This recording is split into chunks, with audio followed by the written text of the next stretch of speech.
Call the Inland Wetlands Commission meeting for the town of Farmington to order at 7:02 for Wednesday, September 3rd. Welcome everybody back from their summer vacation. Uh, and I will ask Bruce to call the roll, please. Okay. Ned Stachin, Here.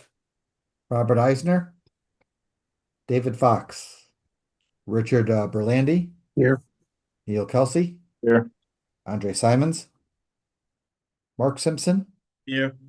George Santos, and Elena Carville. Here.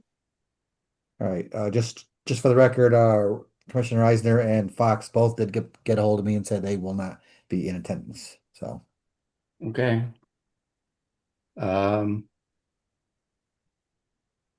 But we don't know if Andre might come late. I don't know. I never You didn't hear from him? Okay. All right. Well, I will appoint Lana to the David Fox position. And I didn't quite hear. George Santos isn't here either, right? No, he's not. Okay. Okay. Well, that done. First item on the agenda is the Hillstead Museum at 35 Mountain Road. I know we have a field meeting scheduled for September 8th. So I don't know if there's anything more we can do with this. Is the applicant present? No, the applicant is not present. We informed them that with the site walk, that the commission's desire was to have a site walk before they determine any kind of significance. Okay. Then we'll table this until the site meeting. Yep. The next item on the agenda is 37 Tanbark Trail. Is the applicant Alright. present? Yeah, I did see the applicant on. Give me 1 second. Let me Yeah. move this down. Move this in. Sugyan. Yeah, hold on 1 second. All right. So, all right, just give your name, your address for the record, and then give a presentation. Yeah, this is Sugyan Das, and I'm representing for 37 Danbach Trail, Union Way. So I have applied for adding a third garage and a room downstairs and a deck. The video or the audio keeps cutting out. Yeah. No, I have applied for adding a third garage bay and a room downstairs and a deck extension for my home. All right, still coming in and out, but so I guess for the commission, you're looking to add a third garage bay. Yeah. You're looking to add this addition off the back, okay? Right. And that'll be 1 story or 2 story? No, one story. 1 story. So it'll come out. So that's what he was saying out of the basement because it is a walkout, and then you're going to add a deck off Yes. to the corner here. Yeah. Correct? Okay. Yes, that's right. Is there anything else? No, that's it on my side. Okay. Then I'll ask you a couple questions. Is the designer here tonight or who did these plans? Jim Jones did that. The engineer, Jim Jones. Rick is my project manager who was supposed to join, but I'm not sure if he joined. Yeah, I don't. There's a couple of people on with unmarked phones. It's like an iPhone, so I'm not sure who they are. Okay, so maybe. Give me a second here. Yeah. Hold on. I got a hand raised. Oh, Andre's here. All right. Just noticed Andre just chimed in. I've got that. And I've got if any of these people in attendance are here, Rick, if you're here for this 37 Tanbark application, can you please raise your hand?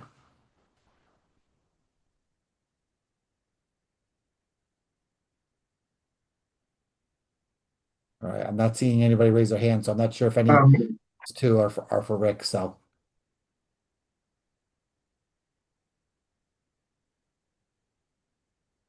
Okay,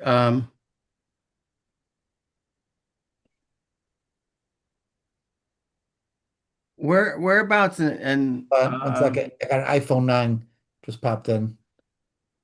okay, All right, so someone here is iPhone 9. Who is that? It's Rick All Liquor. right, Rick, I'm gonna promote you to a panelist right now, all right? Yep. All right.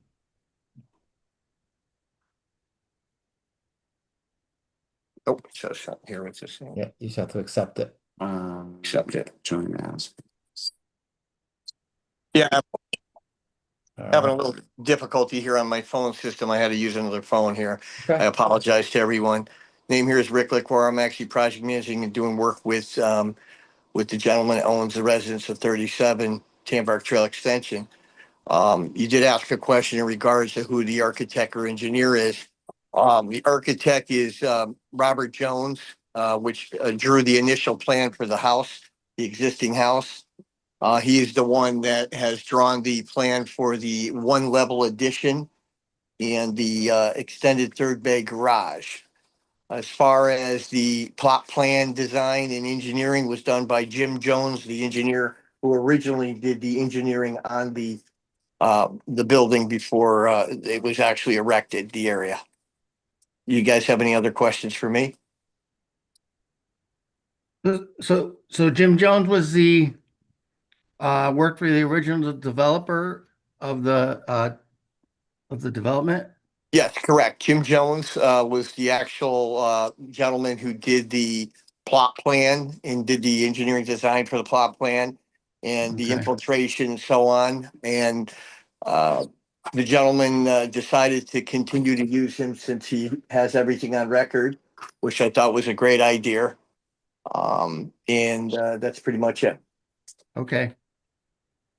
And, so you say the proposed addition is, one level, but it is off the back of the house at the, because I know this is a sloping lot and the back is a walkout basement. So is it off the basement or is it raised and off the first level of the house? It's actually pretty level with the grade that's is a level flat grade behind the garage, and there's a retaining wall like a rock wall that retains any of the material to breach the lower walkout basement. So basically, it's a multi-level back there. It's about maybe a 2.5 foot drop retained by a natural wall, stone by stone Uh-huh. that were placed there. So in the back of the garage is pretty level, and the slope is a gradual slope out to the end of his property. Okay. Yeah. So Um, it's pretty level back there. I mean, for the one level, it's nothing that's yeah, going to be, multi-level or anything like that. It's pretty level back there.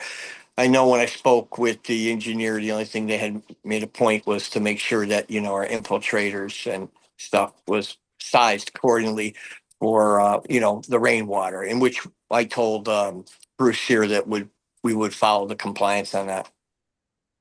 okay. Yep. And what's the plan? I mean, you're adding a garage, but I'm just seeing the existing gravel driveway. Is that driveway paved now? Yes, sir. The driveway's paved up to the two-car garage, and he also has pavers that were installed just maybe I'd say 2 months after he had closed.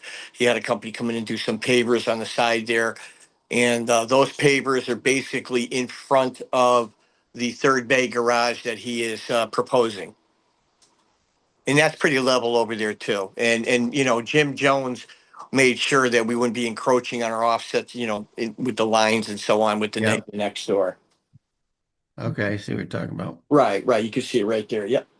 Okay, and is that the way that's going to be left? Because I'm trying to determine if there's going to be Well, an additional impervious, material, asphalt well, that. I don't know if he plans on, removing that. I mean, right now I'd say no. He's probably going to have to add on to it because as you see, we had to take that garage physically and move it back so that we wouldn't encroach on the setback, the line there. Right. Had to go back where it had to go, and unfortunately, that's what had to be done. So we're definitely going to have to put some sort of continuing, whether it's pavement, bricks or whatever, pavers or so on, just so that it looks nice and it's not Yeah. a water problem. Um, well, I think the pavers would be preferred to asphalt because they do allow for some drainage, natural drainage into the ground at the driveway level. So just keep and if understand that what's there now doesn't quite meet the entrance of the garage and it might have to be extended, but it would be a better situation to keep the pavers and extend them as needed, so we don't have more asphalt there, which is impervious. Right, correct. Right. See if the drainage. No, I agree with that. I'm Okay. sorry. Yep. All right. That's really all the questions I had for now. Well, I appreciate your questions and, I'm glad to answer Well, for you. I'm just gonna say now I'm gonna have the commission see if they have any questions at the moment. So please stand by. Rich Berlandi. Um, how far, you're obviously not going to be doing any grading or anything in the backyard other than the proposed deck and the garage and the addition. How far is the conservation easement or the wetlands from the existing house? I don't have the map in front of me, Bruce. I don't know if you have that available right there. I don't, I'm sorry, I apologize. I got myself into a little situation where I'm using a different phone and I unfortunately, didn't have my vehicle broke down today. So That's I don't have that map with me. That's Bruce, okay. would Yeah, you no, hold on one help me second. out? Yeah. No, yep. Okay. As, as you can see, the conservation easement is roughly 35 feet out from that wetland, and the 150-foot upland review comes in approximately around here, I think. So, Thank you, Bruce. I appreciate you. yeah. Okay, so we're just inside the 150 foot. Um, okay, that's the only question I had. Thank you. Oh, you're welcome. Sir. Thank you. Thank you again, Bruce. Appreciate you. Okay. Neil Kelsey. I don't have anything at this point, but when we come back, I guess I'd like more information on the wetlands. We heard a lot about the deck and the house and the second story and all that, but I would like more information on the wetlands and what the impact's going to be. Okay. Andre. Currently, I don't really have too many questions. The only one is, because I hopped in a little bit late, are you removing the retaining wall or is that staying? No, we're gonna keep the retaining wall just the way it is, Okay. as it was done originally. So we don't create any erosion going down into, where the slider is. It's like I said, the grass is in good shape. Everything is in good shape. We don't want to disturb anything that's not needed to disturb. Okay, then I have no further questions.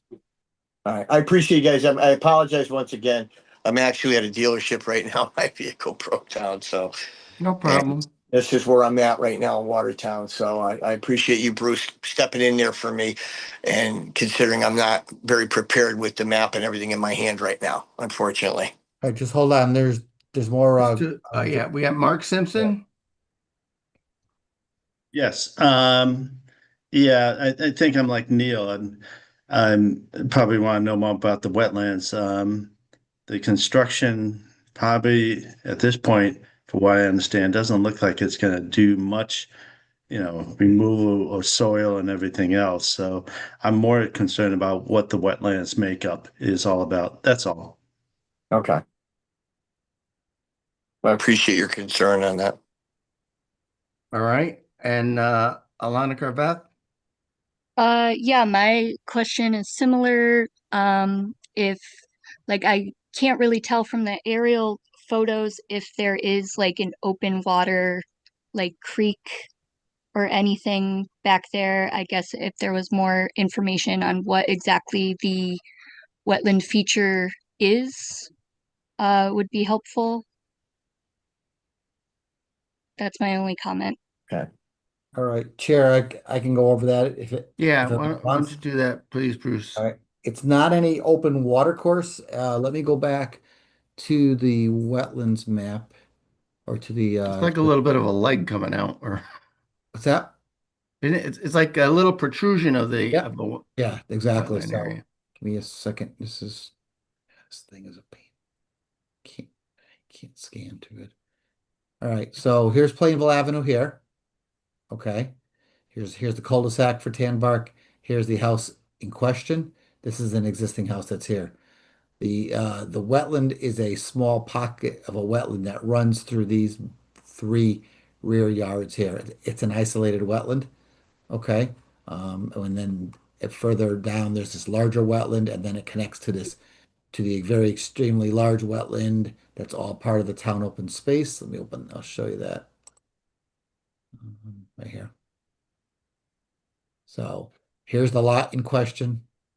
There's a small wetland is in here in this inside this wooded area here. So eventually everything flows down around, comes down into this larger wetland, which is down here, which is all town of Farmington open space. All right. The wetland, I did copy the wetland report if anybody wants to read it, but I did put that with the actual submission. But it is a let me put it right in here. So it's a combination of Wilbraham and Menlo soils. They're about 20 inches down. Its natural soil profile was disturbed or previously filling or grading activities. It's extremely stony. Um, they're very deep and poorly drained. They have silt loam, or very sandy loam textures to a depth of 60 inches. So it's seems to be mainly a poorly drained, previously disturbed wetland is what it is. And with this subdivision, everybody was required to put an underground infiltration system into it for all of the roofs.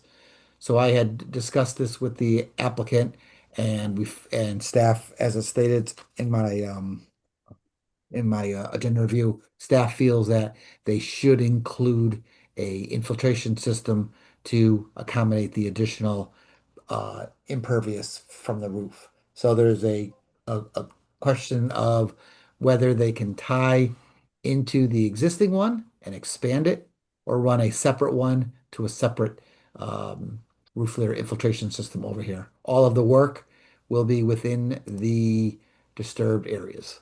Oh, let me go back to the here, this one. So this is all lawn now. The easement, it roughly follows the easement in this location.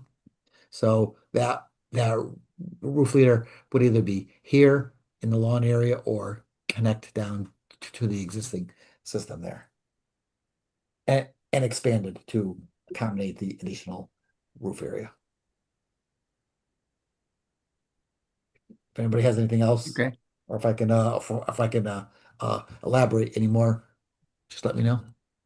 Let me just ask, those dots, are those like hedges or something, or is that something on There the were plan? some evergreens. We had them throw in some evergreens during the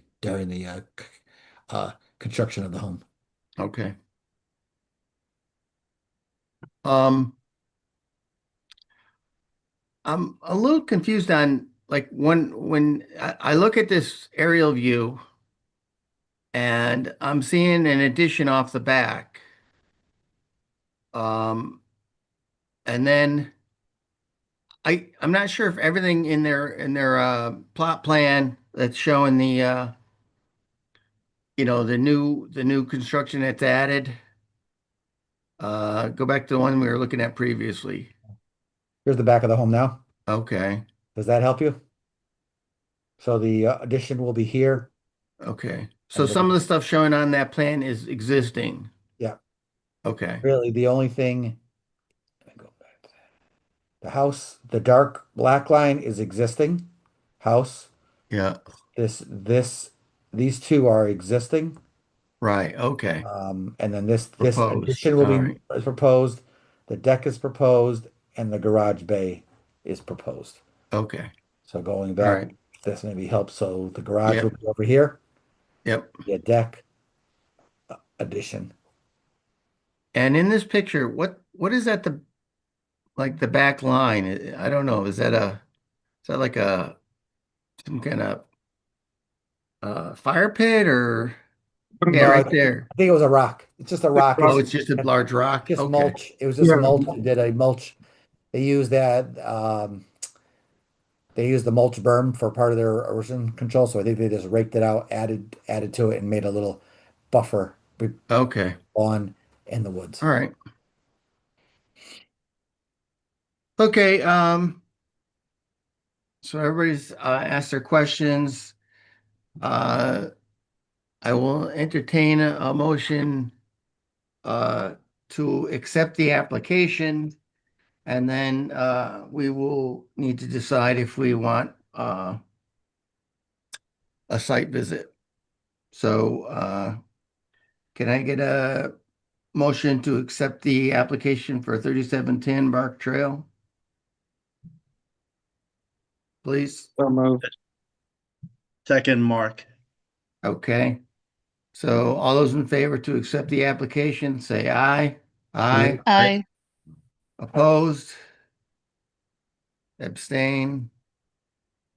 Okay, so the application accepted. I will go through, I know we did walk these when they this area and when we did the first development and well as the develop at least I did. I know obviously the people who came into the commission later may not have. Um, but I don't know. I'm not I could go either way on whether or not we need a site walk with this one. I doesn't seem like we do, but I don't know for the people. I'm partly influenced because I've walked this area once already. Well, although during our walk, we were more, if I remember right, Bruce, we were more spent more time at the very back of the property where the very large wetlands are, right? I wasn't at that walk. That was Shannon. That was back in Oh, 2018, I think it was. oh, okay. But yeah, So, most likely you may have walked this because this was a small isolated wetland as part of the Conservation Commission yeah, approval. If I'm not mistaken, the commission or the Inland Wetlands Commission had requested this conservation easement to be extended up and to encompass more of the wetlands okay. or Yeah, the then upland review area. must have taken a look at it. Okay, so I will go through and ask the membership if they would appreciate a site walk. Rich Berlandy, I'm fine without a sidewalk, but I could, like okay, we said, I could go either way. all right. Neil Kelsey, Yeah, I'm fine either way. okay. Andre, Since I've never seen the property, I would be more than willing to do a site walk, especially because the delineation for the wetlands and stuff, I'm not exactly 100% sure, like a couple of other commission members have mentioned. So yeah, I guess if I have to push it, I will push it to the yes column. all right. Mark Simpson, Say, I'm more no. Looks like most of this construction is, farther away from the wetlands, and yeah, I don't see there's going to be a lot of activity. Maybe, if they do everything about containing any of the dirt, mud or any type of anything escaping. I don't know. I just don't see it being a big issue, but that's me. yeah. Okay, Alana, I don't think a site walk is very necessary. I don't expect the construction to be disturbing the wetlands too much. Yeah. Yeah. All right, no disrespect, Andre, but I think you were really the only one who wanted to do the site walk. So I think, you know, No, it was barely a yes. So like, it's totally okay, fine if we don't do a site walk. I'm not upset. okay. So I will, Chair will entertain a motion to, and that the, a site walk is not required for this application. So move, Mark. Okay, and a second, please. Second, Andre. Okay, motion made and seconded that a site walk is not necessary. All those in favor say aye. Aye. I Opposed? Abstain? Okay, the motion passes.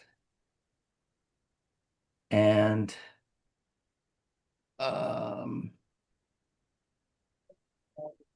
what's next, Bruce? Significance? Significance, there you go.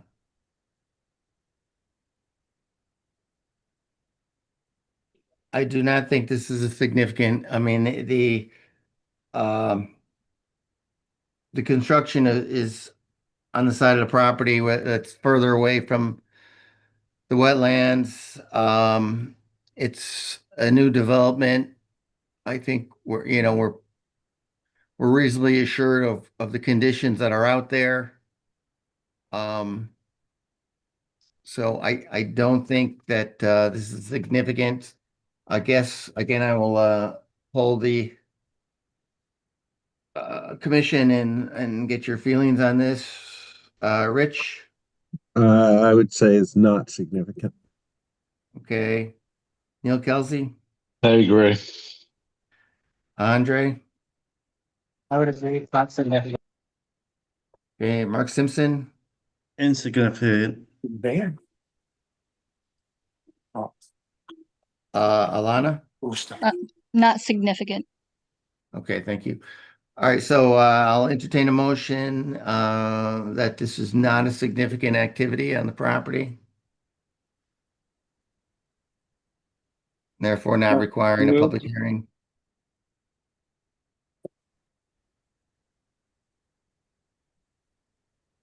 So moved, Rich. Okay, and a second, please. Second, Andre. Okay. All right, all those in favor that this is not a significant application and that is does not require a public hearing? All those in favor say aye. Aye. I Opposed? Abstain? Motion passes. Okay, so to the applicant, your application has been accepted. You'll be able to work with, if there's any further questions that town staff has, work with them within the next 2 weeks and finalize any addition, if there's any changes or things that you need to be worked out, like the drainage for the new areas, tying into the existing drainage, things like that, work with the town, and then we will vote on the application at the next meeting. Do you have any questions? No, I don't have any questions. Okay. Next on the agenda is Tunxus Country Club, 87 Town Farm Road, Phase 2 of the Tunxus Country Club Management Plan.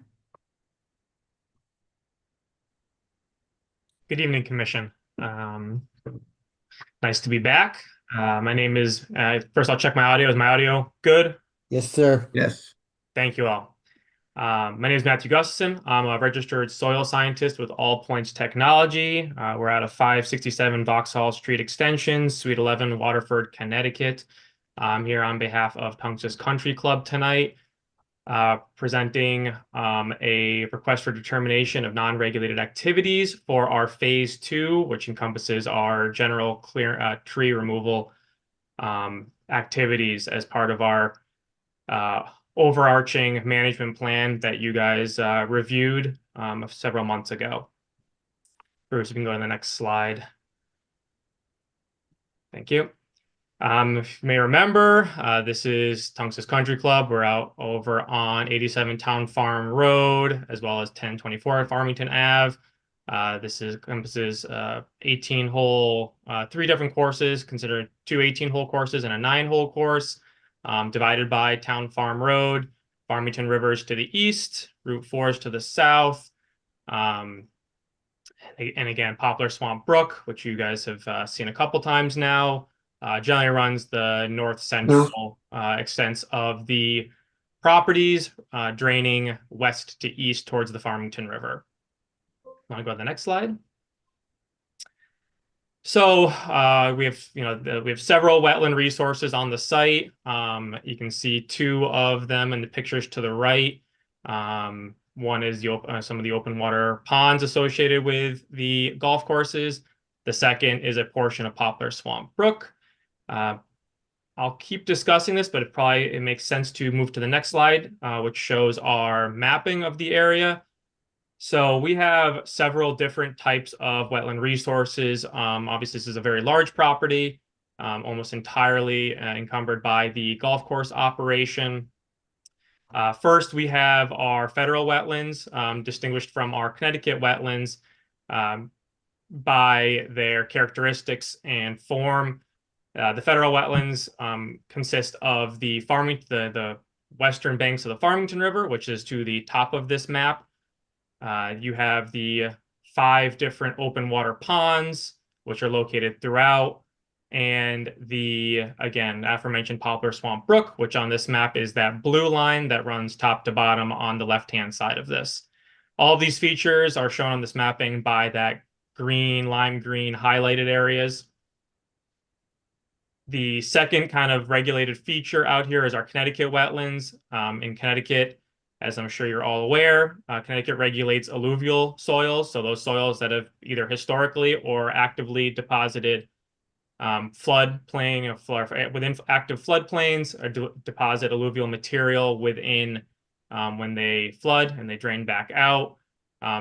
If many of these areas do not contain the necessary characteristics to be considered federal wetlands, which is why they've been distinguished on this mapping, and as part of our delineation of all the resources on this site. Our Connecticut wetlands primarily encompass the entirety of the site. For reference there, your solid green boundaries. It's hard to tell. It's because the entire site primarily consists of Connecticut wetlands. For reference, the site in its entirety is about 364 acres. Of which 332 acres of that are considered Connecticut state wetlands. We can move to the next slide. So we're here tonight. Previously, we were in front of you guys and had requested a similar determination of non-regulated activities under section 4.B.2 of your regulations. We are now back here tonight seeking a similar determination for the phase 2 activities. Phase 2 activities consist of 2 primary, activities. The first being our general tree clearing, which consists of a couple of different types of tree proposed management, as well as cart path maintenance, which was left out of the first iteration of this management plan. Move to the next slide, and I'll breeze through these 2. These are pictures that I want to provide as reference of this historic area. The golf course was kind of built by Mr. Tomaso's grandfather in the early 1960s. This picture was probably taken somewhere in the late 1950s into the early 1960s when it was cleared. You can see a lot of these areas were used as open farm fields or agricultural areas, pretty consistent with the area. You can start seeing, some of the formations of the fairways, some of the water features being put in. You can move to the next slide, which is a nicer colored view of this area, closer to the opening of the golf course in 1962. Want to show you this because it kind of puts in perspective, if you look back at the aerial that we showed previously, that shows all of these wooded areas, all these forested areas that we're talking about managing. This is where we started. All the trees that were on this site were planted by Mr. Tomaso's father and grandfather during the construction of this. They've been primarily allowed to grow and naturally vegetate over the last 70 years or so, 60, 70 years, without significant maintenance, which is what's driving the bus today and our request for management of these.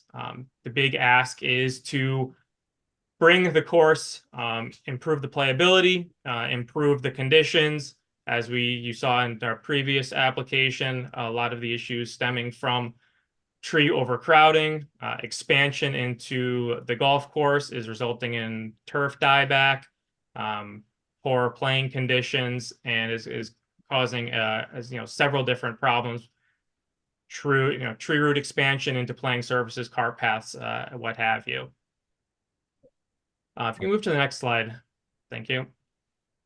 So just a reminder, preaching to the choir a little bit on this portion of the regulations, but what we're keying in on here on 4.B.2, which is the non-regulated use in wetlands or watercourses as for maintenance activities for recreational activities.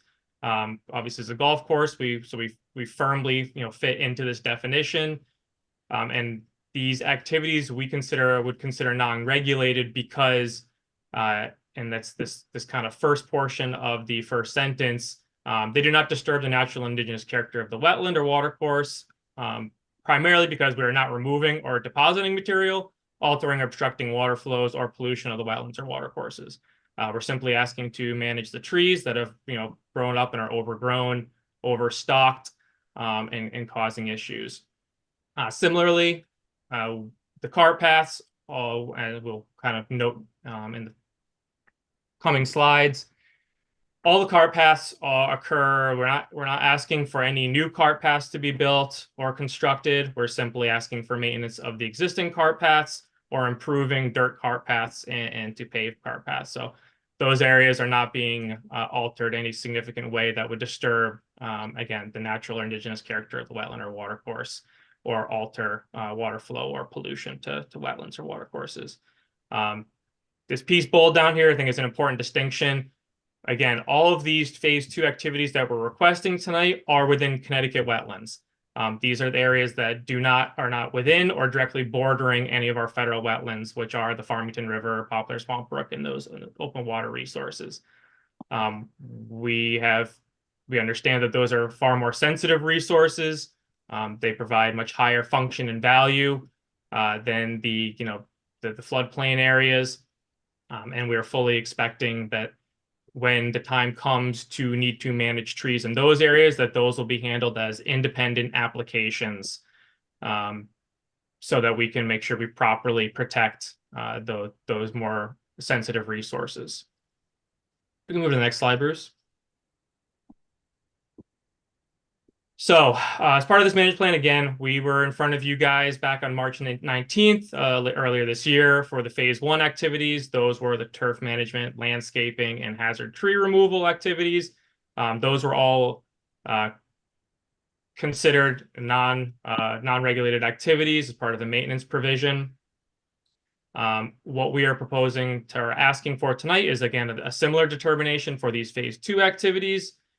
And the model that we'll be proposing is in line with a previously approved method by this commission, dating back to March 21, 2018, when similar tree clearing activities were completed and requested by Tunxus Country Club.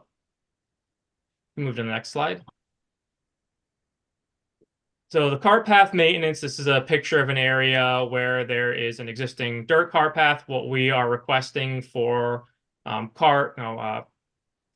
project-wide, site-wide, is that the ability to, in the cases of deteriorating paved, or in cases where the aforementioned tree roots have created breakages in cart paths that are existing paved, repair of that pavement, or in these areas where we have a dirt cart path, the ability to upgrade to paved cart paths.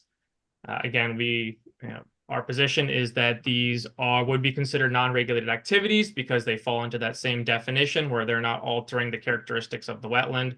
As you can see, these are all, we're not asking for new areas of cart paths. We're just looking to improve or maintain the existing cart paths. We can move to the next slide. The kind of the steak, meat and potatoes of this phase 2 ask is the general tree removal. Again, as you saw in the historic photos, as well as the larger aerial map that we showed, Tungus Country Club has quite an extensive areas of kind of small patch forest, all consisting of primarily mature pines, maples, and other kind of species typical of inactive floodplains. These areas are overstocked because they have not been maintained in a significant capacity since the late 60s when they were put in.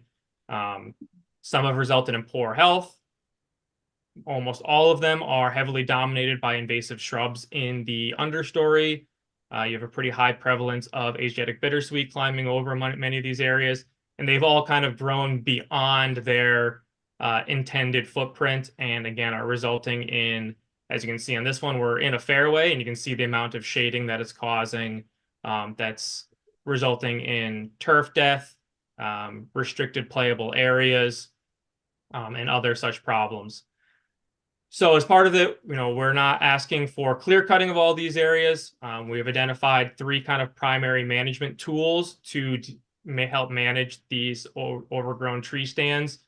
There are 3 different practices that are pretty typical for forestry operations. Obviously, this is not a forestry operation, but it is on a much smaller scale. The first would be an edge cut, where we would just target the edge, push back the leading edge of some of these larger stands to just improve, again, the playability, improve the shading conditions. The second would be a thinning cut in any of the larger stands where we think we can accomplish the necessary task. We would not entirely remove the stand. We would just help remove some of the either poor health trees, the suppressed trees, to help open up the areas, clear out the understory of invasives, and use that technique to accomplish the task. The final prescribed method would be a selective cut, and this would be closer to a removal of the stand in its entirety. This is obviously a kind of a last-ditch approach, and primarily be used in areas where maybe it's only a single or double row of trees. So either the other 2 are really not applicable. Thinning would remove the entire stand, or an edge cut, it's a single row of trees, so that's going to remove the entire row of trees. If you can move to the next slide, Bruce. So how we're proposing to accomplish this is obviously, we've talked about, this is 3 separate courses. We're talking, 218 and then a 9-hole course. This is a massive area. And as many of you are familiar with, the cost of tree removal can be exorbitant at times. And not to mention the logistics of doing this on an entire site basis. So it's not really practical to come in with a plan for the entire course. By the time we'd finish one area or finish the final area, we may need additional areas at the start. So what we're proposing, this kind of follows again that previous approved method in 2018, would be to develop individual work plans, work with Bruce and town staff with those work plans, identify which of the techniques we'll be using, where we'll be using them, what kind of mitigation will be implemented in those areas, and what the final surfaces will be. Again, there's one overarching kind of practice in all these, and that because of the prevalence of invasives in the understory, invasive removal will always be a part of the plan where it's applicable. Reestablishment of the surfaces and stabilization, restoration of the surfaces will always be a part of that work plan. Sometimes there'll be transition to turf, like on the leading edges where maybe we're doing some edge cutting. In the cases of the selective cutting or the thinning, transitioning that to more of a native fescue area, something that's more beneficial to pollinator-friendly species, things of that nature would likely be the approach. So our plan would be to develop those work plans. We have an example that'll be coming up, which we can kind of move through if you'd like, Bruce. Develop these work plans, submit them to town staff for approval, likely a field review with town staff to go over the particulars, make any revisions to address any comments or concerns, and then approve them administratively. Again, one of the issues is we don't want to keep having to come back for every little bit of tree removal, whether it's a small stand because we had taken advantage of it in the fall, or a large scale plan to this commission. So these two pictures kind of show good examples. You know, this picture on the left, you know, there's a sand trap in the back. This area in the front, that's not a sand trap. That's turf dieback because of overshading. Similarly, the picture on the right, that's all turf dieback because of shading that's occurring. So that's kind of what's driving the need here. If you can move to the next slide, Bruce. Thank you. This is kind of an example work plan that we have drafted for, and this is for what's called the red course. This is a 9-hole course in the northeast corner of the site. For reference, the Farmington River is to the right of this on this screen, with Town Farm Road on the left-hand side, and the top of the property is to the top of this image.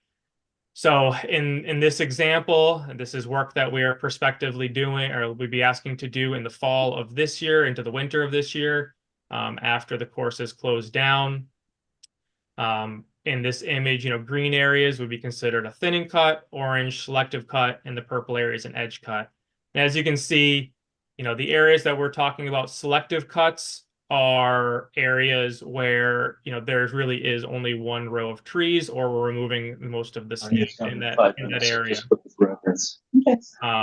The secondary, obviously, again, the purple areas are areas where there's larger stands of trees. We would be looking to, so we don't have to remove the entire stand of trees, just push back that leading edge to accomplish our goals. And then as well as, you know, and there's opportunities where we could just remove a single tree. Those are these areas to the top right where we can remove a single tree to accomplish the goal that these open grown trees that have massive canopies that may be shading out, in particular greens that are highly susceptible to shading impact, removing those kind of areas. So this is kind of what we're looking at. So in the example, we would submit this to town staff. We would provide a detailed kind of phasing approach of what we're looking to do in each of these areas, how we look to restore, mitigation measures, and hope to get administrative approval. You can move to the next plan or page. Thank you. So this is just kind of our summary slide. Again, what we're asking for tonight, we've already had the tier, the phase 1 approved. Our determination agreed upon. They're non-regulated. We're looking for this phase 2 activities to be considered the same, with the understanding that methodology, which is detailed in the management plan that we've provided to you, be considered also a non-regulated activity under the maintenance provision. Again, the distinction being that none of these activities would be proposed or approved for any of the federal wetlands, your Poplar Swamp Brook, your open water resources, or the banks of the Farmington River. If and when those areas need to be managed, we'll be coming back to you guys with a separate application for those areas. And finally, again, we talked about last time, we're still reviewing upgrade to the irrigation system. If and when that becomes a reality, you understand that'll be an application. We'll be going in front of you guys again for those activities. So again, ask is for these phase 2 activities to be considered non-regulated under the maintenance provision. And I will open it up to any questions at this point. Thank you for sticking with me. Okay, thank you for Matt, for the very thorough explanation and for a very thorough plan you have here. I just have a couple quick questions. So on the edge cut, is that always a removal of a tree, or does that include trimming, That's a good question. Yeah, so the trimming that was a part of our phase 1 approval. Okay. So thinning was only going to be used in a case where, and it primarily occurs where we're going to have to remove so much of the tree that it's going to compromise the tree, that pruning, Yeah. or the pruning in and of itself is not sufficient enough. Okay. And if I caught it correctly, you are treating the areas along the Farmington River, which is the federal wetlands regulations, that has to come before, or you have to go to the town staff to discuss that with them. Yeah, so anything within the federal wetlands, which again, yeah, Farmington River, banks of the Farmington, or the top of slope on the Farmington even, Poplar Swamp Brook and the bordering areas to that, and any of the open water resources, any tree clearing associated with any of those resources is not being included as part of this request. If and when that management activity needs to occur, we will be coming in front of the commission with a separate application for those activities. And again, the impotence behind that is because we understand the sensitivity of those resources. While we think it could be considered a maintenance activity because of the sensitivity of the resources, we kind of felt that it would be prudent to have a higher level of detail and review for those areas when it's needed. Okay. All right. I'm going to ask the commission if they have any questions. Again, this was a very thorough description and a very well thought out plan. Rich, any questions? Yeah, on the cart path, I understand that you have some dirt cart paths there. Do you currently have erosion issues with those cart paths that you're seeking to address by paving them? That's a excellent question and something I probably should have brought up, and you hit the nail on the head. Yeah, a lot of these areas, certainly the course is fairly flat, as you might expect from a floodplain.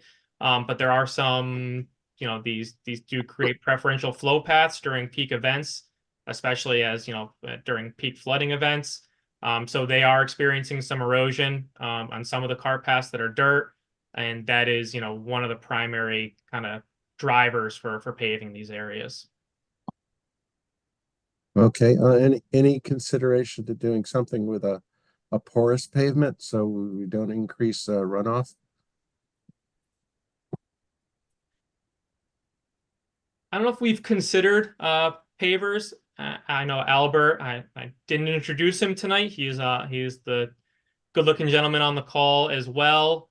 I don't know, Albert, if you have any thoughts to first, obviously introduce yourself, and if you have any thoughts on the use of if you have used them on other courses or this course, and their applicability or maybe limitations in this case. Can I interrupt for a second? I don't think Rich asked about pavers. I think he's talking about asphalt paving that is like porous porous. pavement. Yeah. Am I correct, Rich? Yeah, that's right. Yeah. Okay. I heard you say pavers, and I don't think that's what he was looking at. No. My either- misunderstanding. Yeah.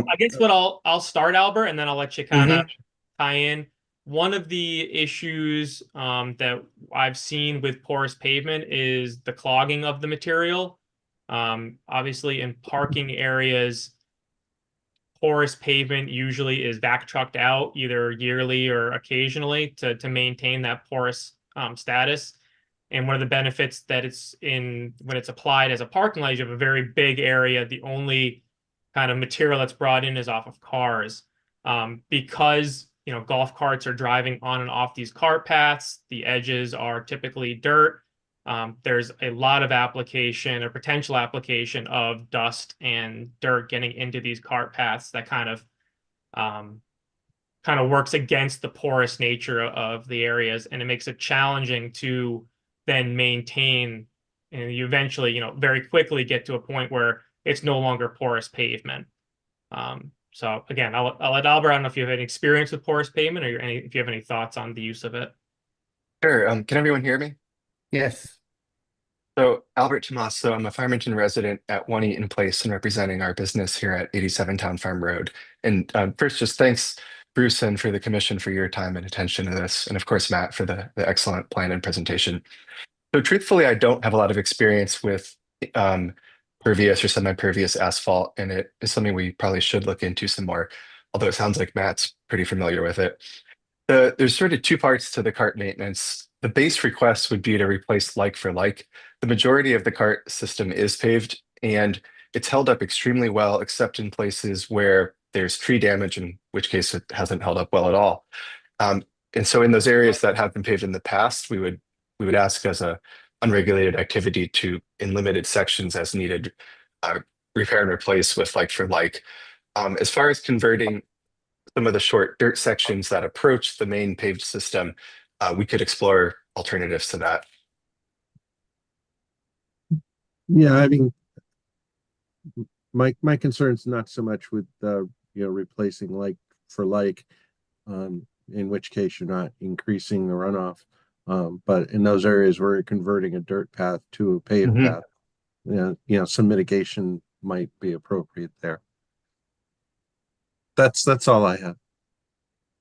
Okay, thank you. Neil Kelsey, Yeah, I don't have anything at this time. Thank you. Thanks for a thorough presentation. Andre Simons,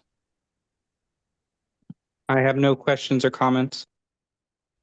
hey, Mark Simpson.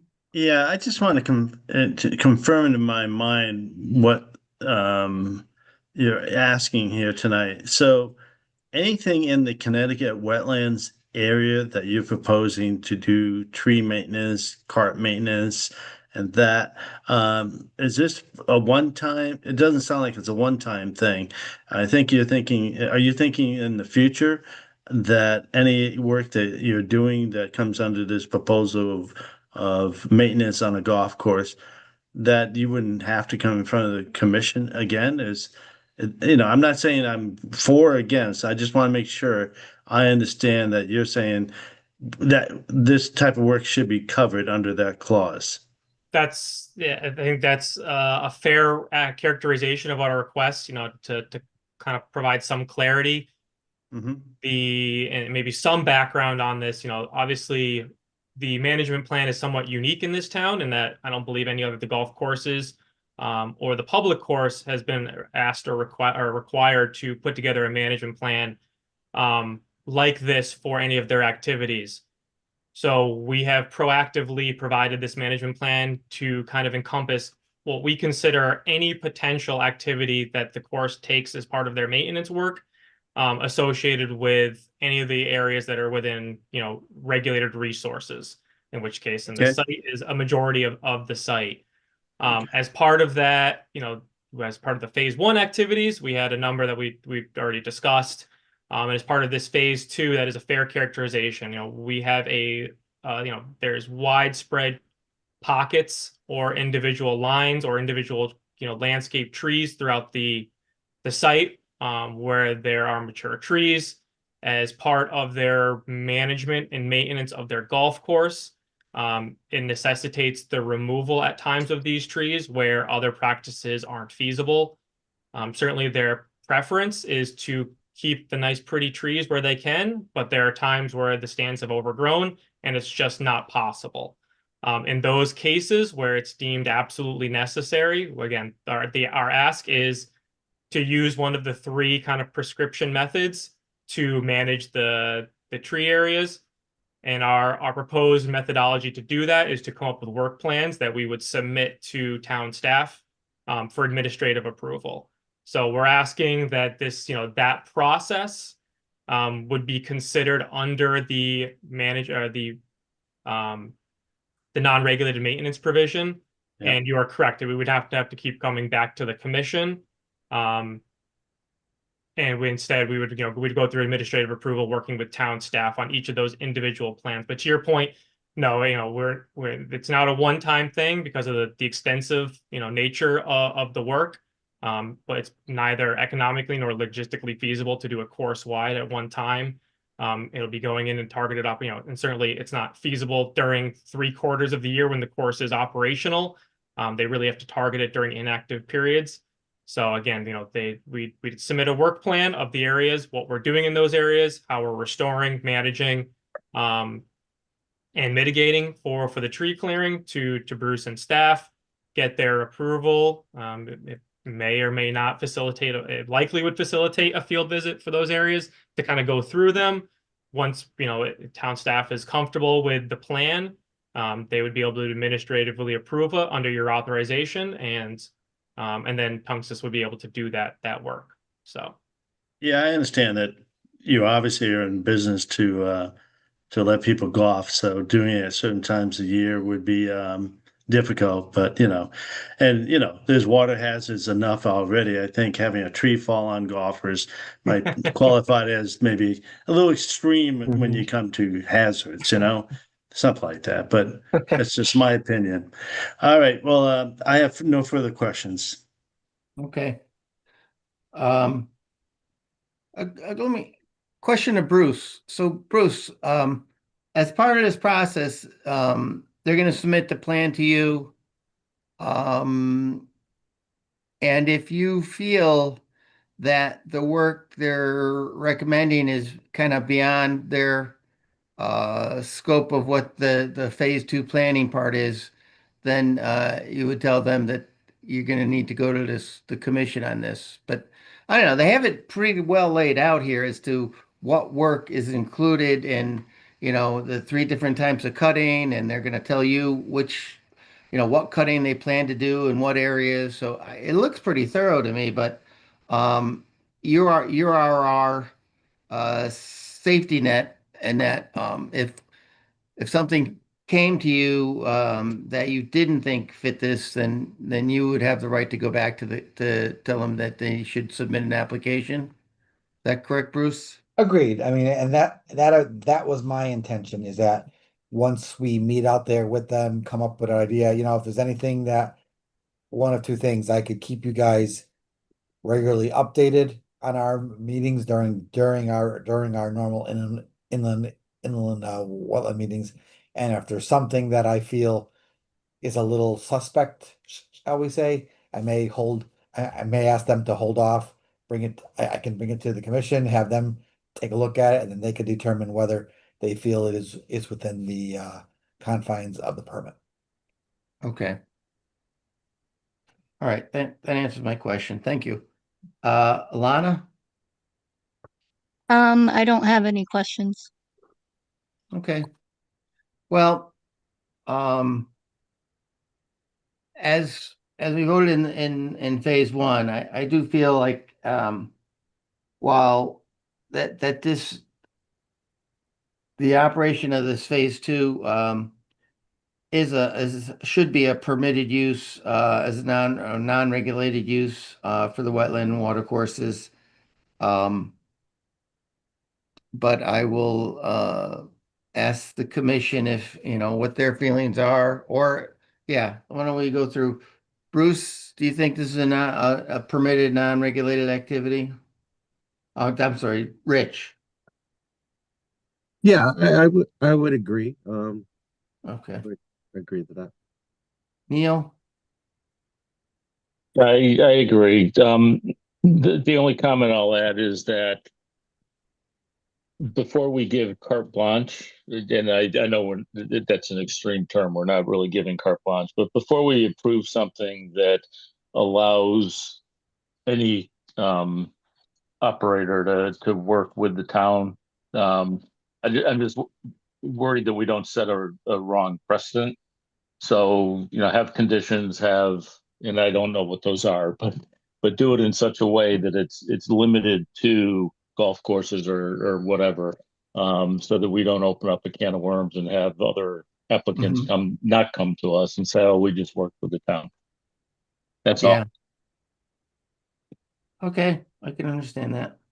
I think that I mean, I can't remember such an extensive planning. I mean, we don't have a lot of golf courses, but we have the few that we have. I don't remember a management plan this extensive, and so I do think that we're covering and the process where they have, that everything, they still submit their work plans to the town. And I think, I mean, Bruce is consistently coming to us, um, as part of a planner's report, giving us updates on things, and when something might be borderline, he usually brings it to our attention. So I think we have it covered there, and that I mean, this is only for a golf course, so we only have two other golf courses in town, and one we own. So I think we're going to be covered there. Chair, if you don't mind me Yeah, jumping go in a ahead. second. The commission does have the ability, if there's any concerns or questions at this point, and I have it here in my agenda review, is we can do a site walk. If they want to get a site walk before that determination, that could also be done. That way, if there's any if there's any of the commissioners that are a little questions or concerns on what's actually going to happen, they could hit a few of those spots that Matt has on that plan, see what it looks like in person and understand what they're doing. So. All right. I guess that's a possibility. I don't know. I mean, I'm not a golfer, but I've been out there several times, and it seems like it's very well managed. I don't know. Okay. I guess since Neil, you raised that concern, would you want to do a site walk to see how this, like what kind of work, so we can get a better feel of what kind of work they're talking about, or No, I don't think we need a sidewalk. okay. I think I'm, familiar with what they're trying to do. Yeah, I'm all just right. worried about setting precedent, right? Because a lot of times when we're reviewing something, we ask the question, what have we approved or how have we handled this in the Yeah. past? So, Okay. I think, well, that's a good point. Uh, Andre? I do not have any, I don't think it's a significant project.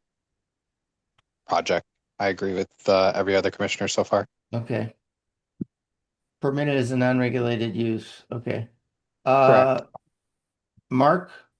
Yes, permitted non-regulated use. Yeah, it's not significant Okay. and no sidewalk. Okay, thank you. Alana? Yeah, I guess I do have the question of that this has been um, around since the 1960s, and yet maintenance of the golf course has never been brought to the Wetlands Commission before. So I guess I'm just wondering what makes this different. Like, why now? Sure. Ron, if you don't mind me saying, I've Go wondered ahead, go that too. ahead. Um, well, without shooting myself in the foot for doing all this work, what really, in my understanding of this, and certainly Albert and Bruce predate my involvement, so feel free to add whatever flavor I may miss out on. But what really drove this is, and I referenced the tree removal process that was approved previously in 2018. Tunxus had done some management of some trees in 2018, and it brought to light that all of these activities are technically within regulated resource under the purview of your commission. And by state statute, while these activities were considered non-regulated, they're never self-implementing. It's the same as the agricultural statute. They're never determined by the applicants, determined by your commission. So even in the cases where they are non-regulated, essentially we have to ask if they are and make sure that you're in agreement. So that's what kind of drove, that's kind of what opened Pandora's box, and to address not only the question of tree removal, but any potential maintenance activity.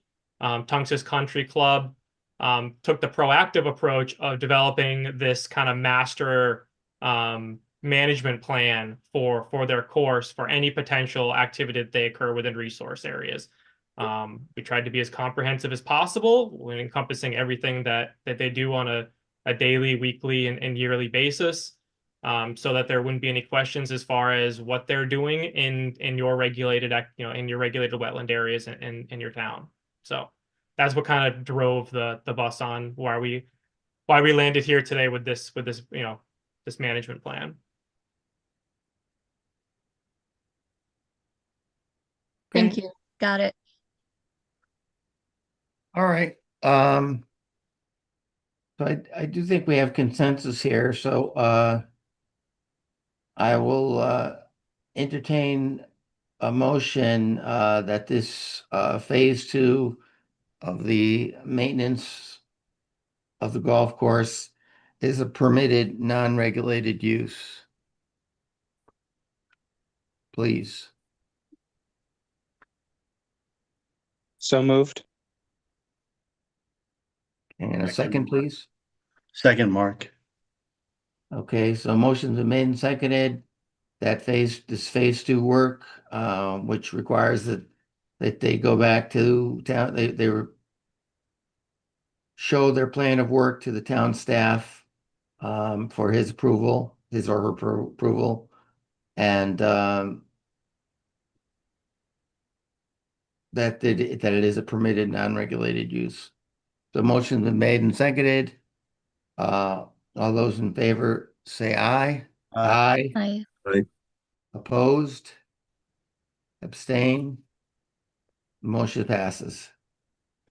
Thank you. Thank you all Thank for your you all time very tonight, and much. yeah, Uh, thank you, Bruce, for all your help.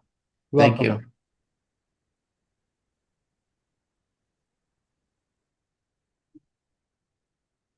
Bruce, question to you. So now, since we approved the permitted non-regulated use, we don't have to determine significance, right? Nope, there's no need to Okay. follow all the others now. That's only if we accepted the application. Okay. Okay. Last item on the agenda, Metro Realty Group 8207 Executive Drive apartment proposal. Is the applicant present? Yep. Yes, the applicant's representative is here. Can you guys all Okay. hear me? Yes, we Yep. can. Beautiful. Always got to ask. Never know. Just for the record, my name is Rock Emmon. I'm a senior civil engineer with SLR International Corporation out of 99 Realty Drive, Cheshire, Connecticut. I'm here with my colleague, Matthew Sanford, who's the manager of ecology, as well as a Connecticut registered soil scientist. We're here on behalf of the applicant. Bruce, if you could do me a favor, can you go to the plan set and go to the existing condition sheet? It should be the second sheet in the plan set. Or even the survey, that's even better. Yeah, That's well, just as good. it's sinking. There we go. Beautiful. Thank you so much. Mhm. So just to give everybody some context, we're here about 8,207 Executive Drive in Corporate Avenue. That's located at the tail end of Executive Drive with the cul-de-sac directly to the south. The area itself is 5.135 acres of total area. It's bounded to the north. And just to give everybody some context, north is actually to the right on this plan. To the north is Corporate Avenue. To the east is Executive Drive. To the south, we have an abutter, which is, and I want to get this right, Pumpkin Associates LLC, which also has some office space utilized by Systematic Automation, Inc. And to our west, which is up on this sheet, is owned and operated by VHR Development LLC, which is currently occupied by Integrated Labs and ProStar Nutrition. Just to give everybody some context of the site itself is essentially high on the corner of Executive Drive and Corporate Avenue as it leads towards the western wetland. The wetland is to page up on this, where we have a sort of a pocket wetland to the right, as well as the wetland corridor to the left that has an intermittent water course that kind of feeds that wetland. One thing of note is on the southern portion of the property, which is actually page left, is a existing drainage easement. It's a 30-foot drainage easement owned and operated by the town of Farmington. This discharges the collected stormwater from Corporate Ave at the corner and a portion of Executive Drive. There's a flared end section that's directly at the end of, or the tail end of that storm line. I think it's a 36-inch RCP, reinforced concrete pipe that discharges to the wetland. Topographically, we lead approximately from elevation 183 down towards the wetland at about 171. And it sort of is a topography as you go towards the wetland, but very flat as you're actually through the wetland. The area itself is primarily sandy soils identified through our test pits that we performed on site, as well as it's primarily wooded. It's kind of scrubby wood and some low hanging trees that are located within the property. This was originally part of a industrial development, or I guess an office development, as they sort of garnered through Executive Drive and Corporate Ave. So there are utility stubs that are going into the property, such as a existing sanitary stub that is on Executive Drive that leads into the property that eventually goes to an existing pump station to the north. As well as there are a couple utility stubs, which one is kind of oddly identified actually on the northwest corner. There's a existing water main or a water service that goes onto the property. As you see in our next slide, as we go to the proposed development, if we were going to reutilize that exact water service, we would actually be interrupting some of the wetland functions, which we don't propose as part of this project. So if you want to hop over to the proposed project, Bruce, that'd be awesome. This beautiful rendering, as rendered by some of my wonderful staff, kind of identifies what we're looking to propose here. So we're looking to propose 3 multifamily buildings with associated infrastructure, meaning utilities, stormwater, and the like, as well as associated parking. The parking is based upon the zoning regulations, as well as the stormwater quality regulations to identify that or stormwater quality, meaning that we are changing impervious within the property, and we're going to be mitigating that through a robust detention system. Essentially, the drainage system that we're proposing will collect the stormwater, both the grass as well as the pavement and buildings. That'll be routed towards the detention system. That detention system ultimately discharges to a level spreader, which will be directly located adjacent to the pocket wetland to the west. That level spreader is very intentionally focused to be a level spreader, not a point discharge, very similar to the existing flared end section that the town owns. The level spreader is using a sort of a curb to allow for more of a sheet flow discharge than a point discharge, as well as we're providing a riprap dissipation surface directly outside of that to make sure that any sort of flows that are coming out of it are dissipated before they hit the wetland. Specifically, as it relates to the upland review disturbance, we're looking for approximately 40,920 square feet of upland review disturbance off these 2 wetland areas. Of that 40,000, 12,000 and change is all building, which is that one building noted as number 1 that's located in the middle of this the site. That is primarily roof water, so it's identified essentially as clean water.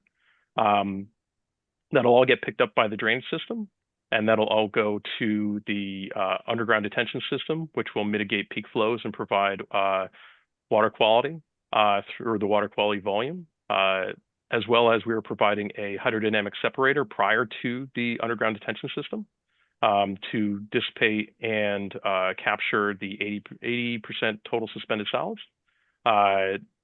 In conjunction with all this, we have the landscaping that is going to be installed, as well as the lawn that would be installed as part of this project to associate with the cuts and fills developed around the site. You can see that the edge of the tree line is essentially what we're looking for is the edge of the green that's located on this particular document. So we're going to be looking for that to be primarily a mix of different trees as well as some lawn specifications. Make sure I didn't miss anything.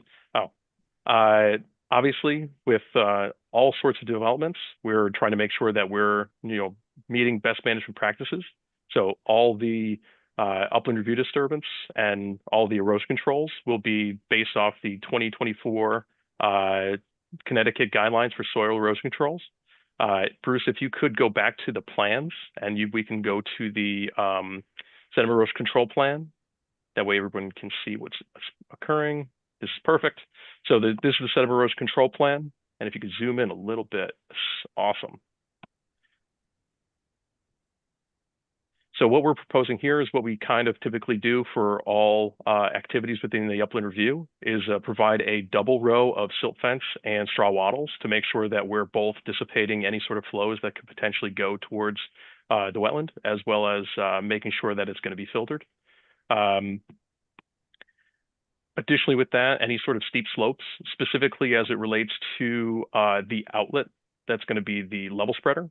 We would be looking for a erosion control blanket, or actually, no, in this particular instance, we are actually looking for a particular seed mix that would be located on here. So it's a New England restoration mix that would be located on the area that we're going to be installing the pipe that goes to the level spreader. That way it kind of is less invasive than a particular like erosion control blanket or anything. That way we're kind of restoring that area. Additionally, with all that, we are providing inlet protection on all drainage structures, as well as all drainage structures, particularly the catch basins, are equipped with deep sumps to capture particulates. 4-foot sumps, I believe, is what we're specifying on the project. And I believe one last thing that I just want to touch on before I pass it over to Matt is the grading and the extent of the grading are going in a very particular instance here, specifically behind building 1.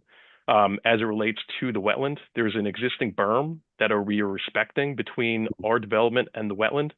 That way we are not sort of throwing any additional water towards the wetland, and we're focusing all the stormwater management on the captured stormwater management plan that's kind of articulated in this sort of gray block feature that's directly left of the building 1. So that'll all get handled and managed on the site before it discharges to the level spreader, before it gets to the wetland. I believe that's all for the engineering aspect. I'd like to pass it over to Matt Sanford, our manager of ecology, to talk about the wetlands, their function and values, and the natural resources. Thank you, Rock. For the record, it's Matt Sanford, professional wetland scientist, registered soil scientist with SLR. Bruce, I think we'll stay on this plan, but if we can zoom out just a little bit. So I'm going to take a step back for a minute and talk a little bit about existing conditions as it relates to the resources that this commission is here to regulate.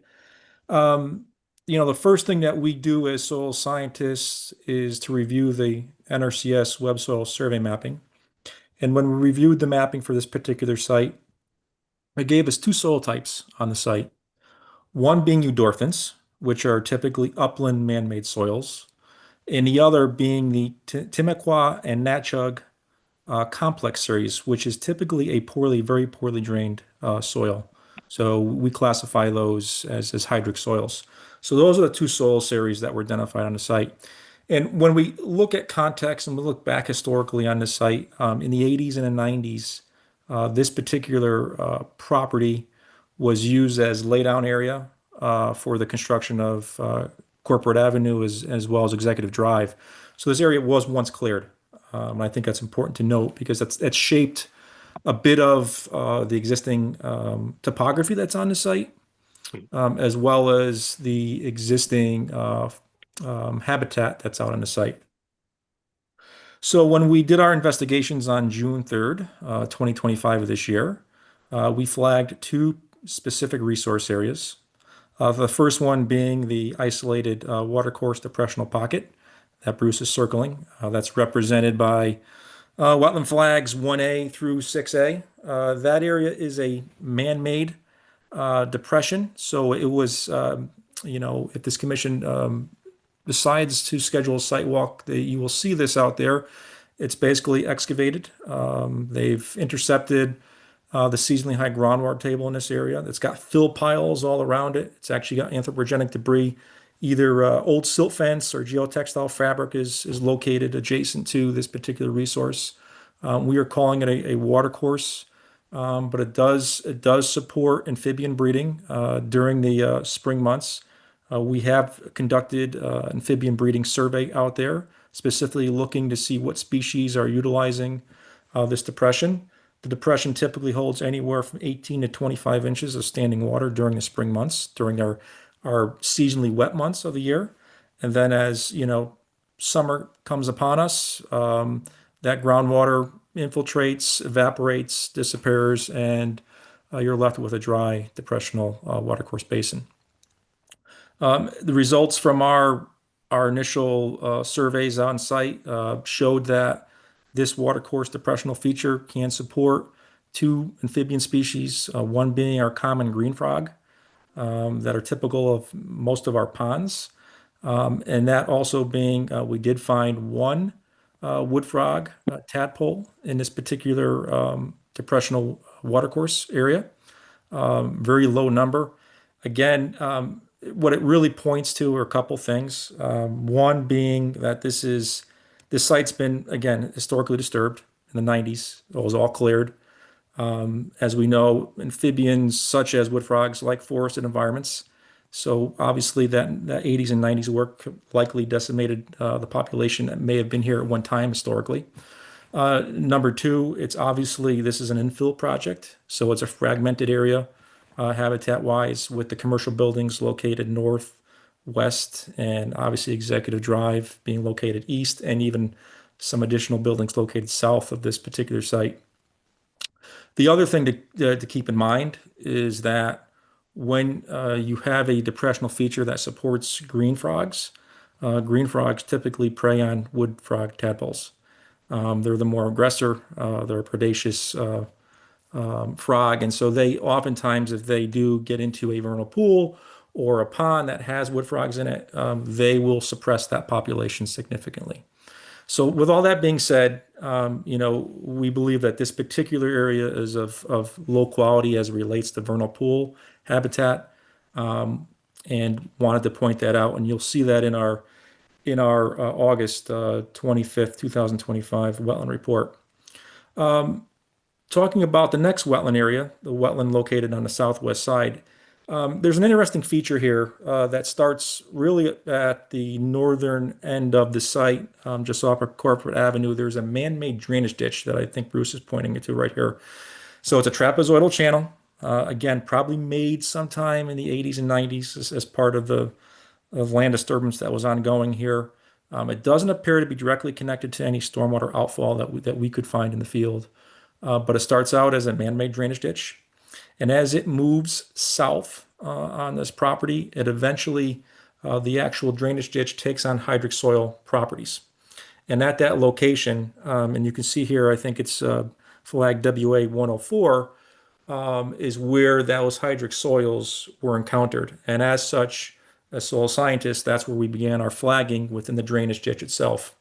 And then that drainage ditch flows south into a much broader wetland area.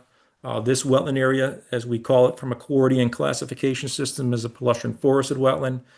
Typical species that you find in this wetland include red maple, black tupelo, pin oak, a shrub understory of spice bush, high bush blueberry, and winterberry.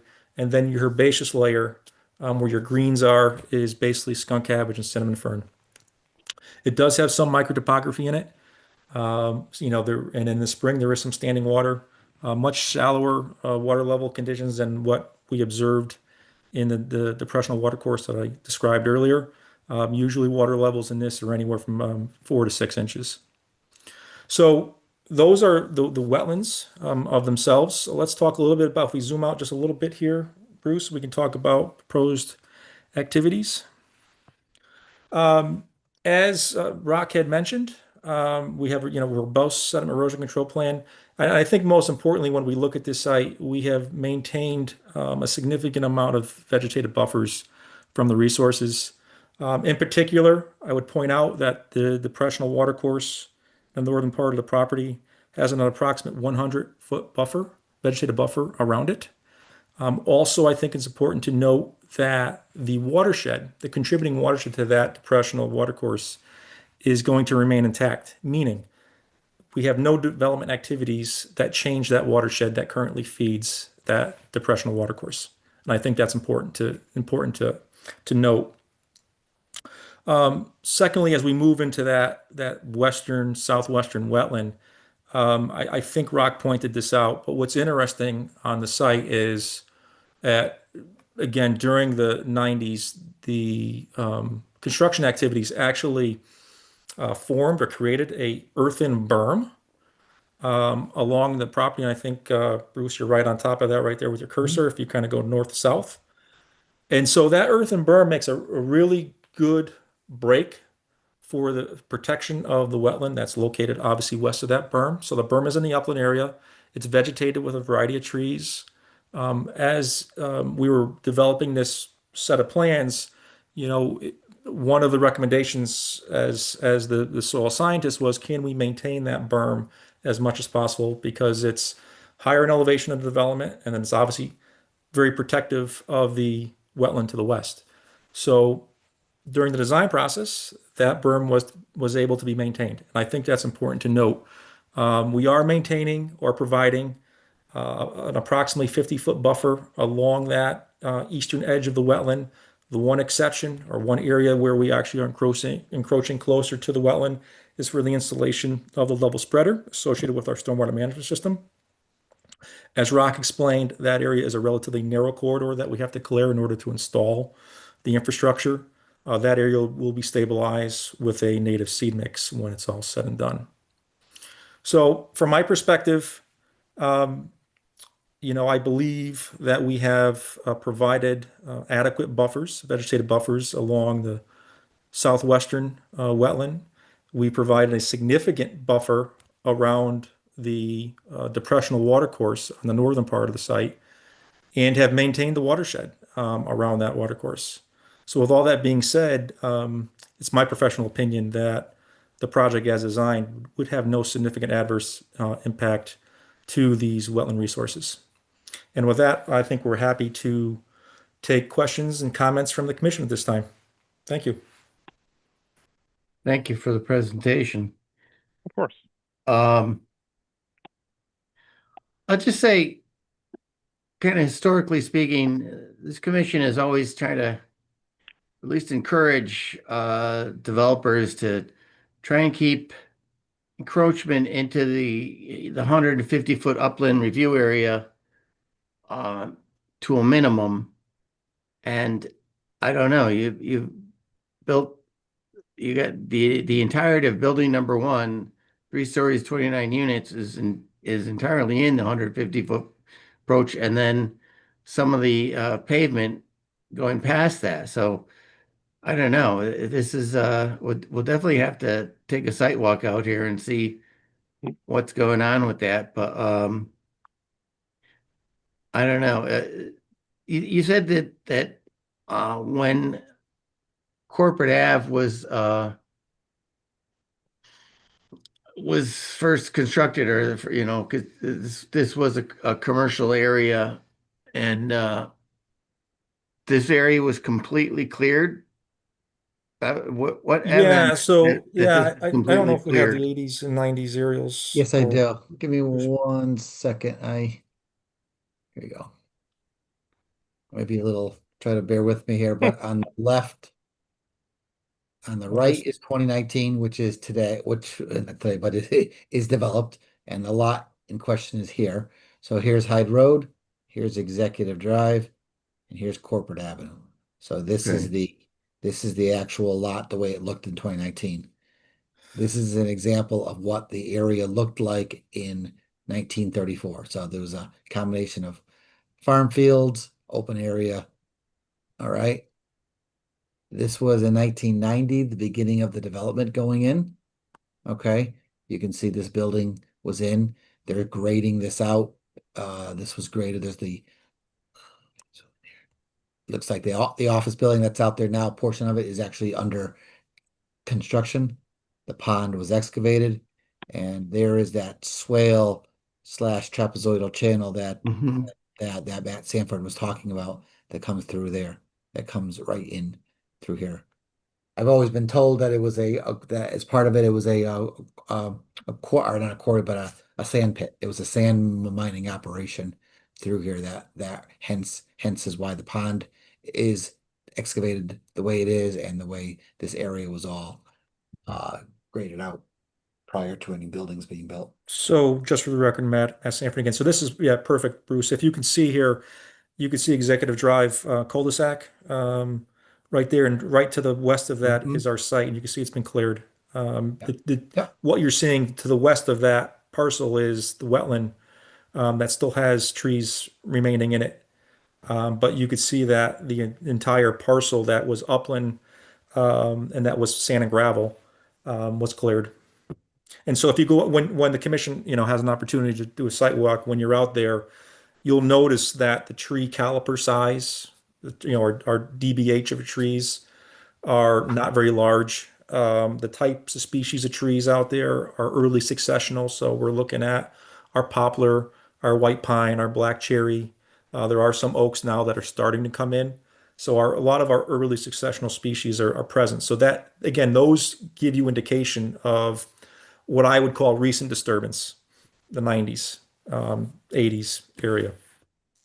But you'll see that in the field. Yeah, and Bruce. just to jump on that, just for the record, Rock Hammond, when you do that site walk, you'll notice that there is actually still silt fence installed along the wetland area as well. So there was activity at some point in the past that they went all the way probably to that silt fence. Okay, and Bruce, what is there the water that's flowing through here? What's the higher elevation? Is it the pond the pond at the top of the page or the pond at the bottom of the page? Do you know? On the top of the page, but let me I think jump you're right. to the GIS to help explain a little. Oh, that's not the GIS. Yeah. To explain a little bit in here. As I said, I think that pond was excavated as part of the sand and gravel operation, Mm-hmm. right? And as such, let's see. It's thinking. Just give it a second. Yeah, of course it doesn't want to work tonight. As part of that, there's an outlet control structure here for that pond. Okay. It gets out, and then it gets routed through here. And into here. And then there's an outlet, there's a straight outlet that goes straight down to the river. So no, this is for Trump. I apologize. This is just for Trump. But there is an outlet control structure that does come through here and outlets right to the river, right about here. I've been out there numerous times for sampling during our MS4. Here it is. So that is the direct outlet that comes right from the pond in here. So Because one of the previous ones, it looked like there was something that was going to go between the back edge of this property. this right here, right? Yeah, like Yeah, what is it's part of this was back in 90.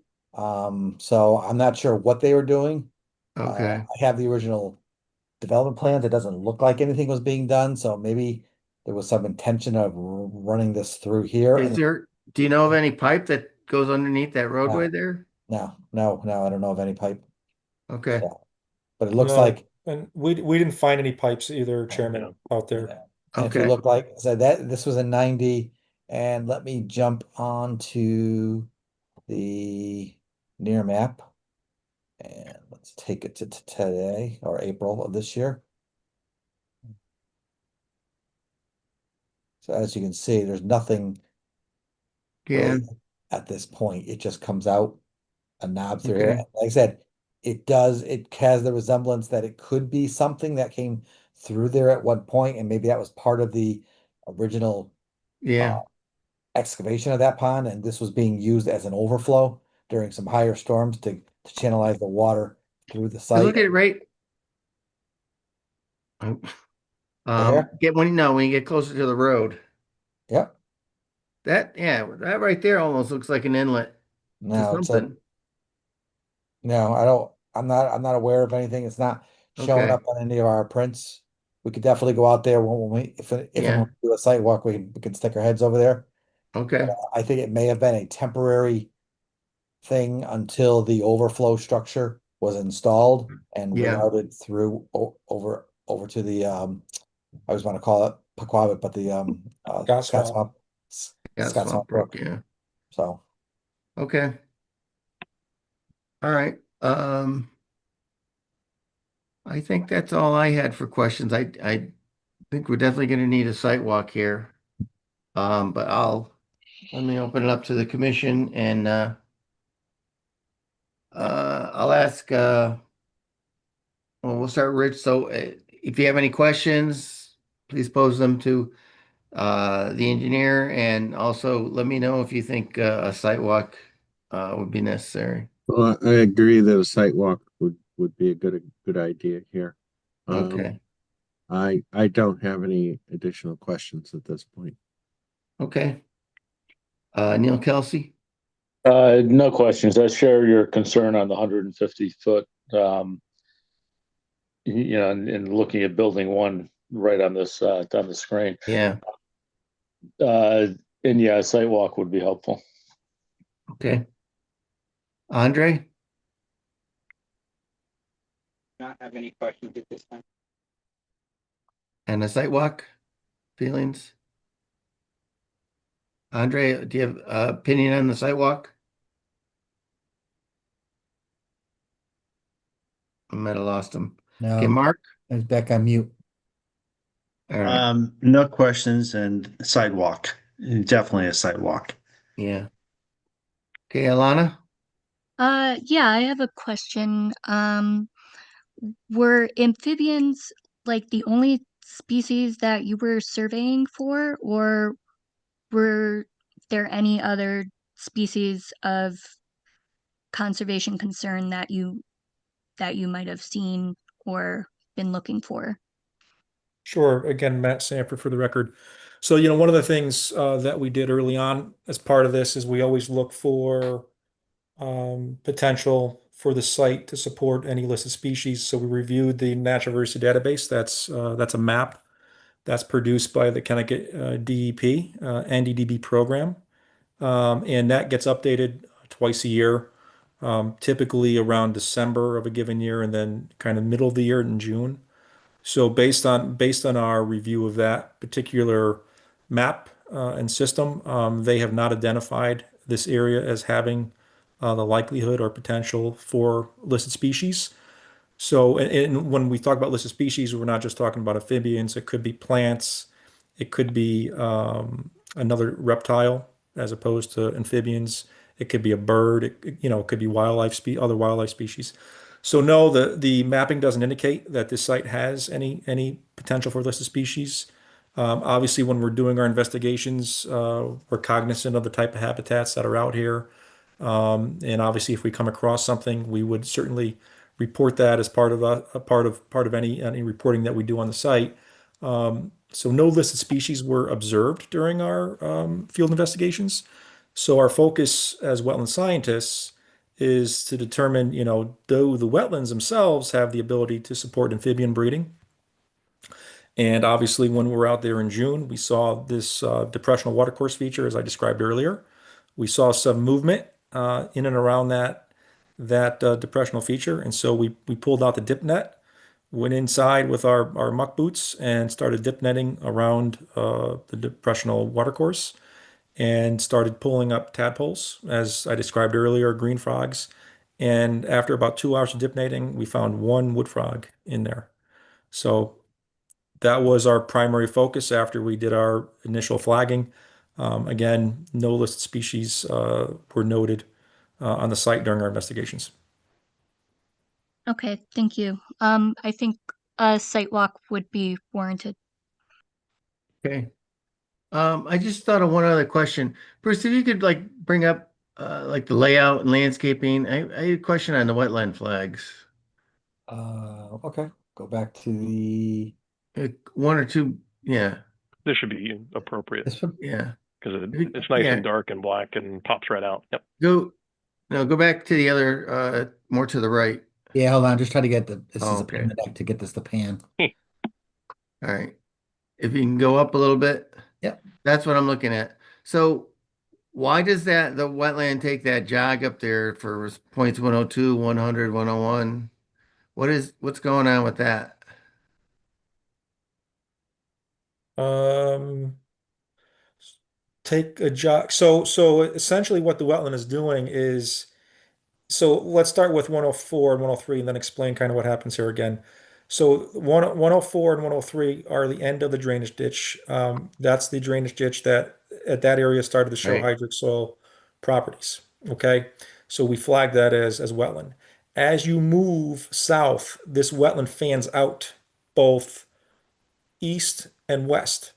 So flags 102, 101, and 100 are representing that I guess, northern and western boundary of the wetland. And what happens is when you reach flag WF 100, that wetland continues south along the property. But obviously, we're off the property at that point. Right. Okay. We didn't Okay. continue to flagging further south. All So right. that's all that's representing. It's Okay. showing you that it's becoming broad and moving south. Okay. That makes sense. I'm sorry. And you'll see that, and you'll see that on, Yeah, you'll see on the that when you're field on site. Yeah. Yeah. Okay. All right. it'll make a lot of sense once you're out there. Okay.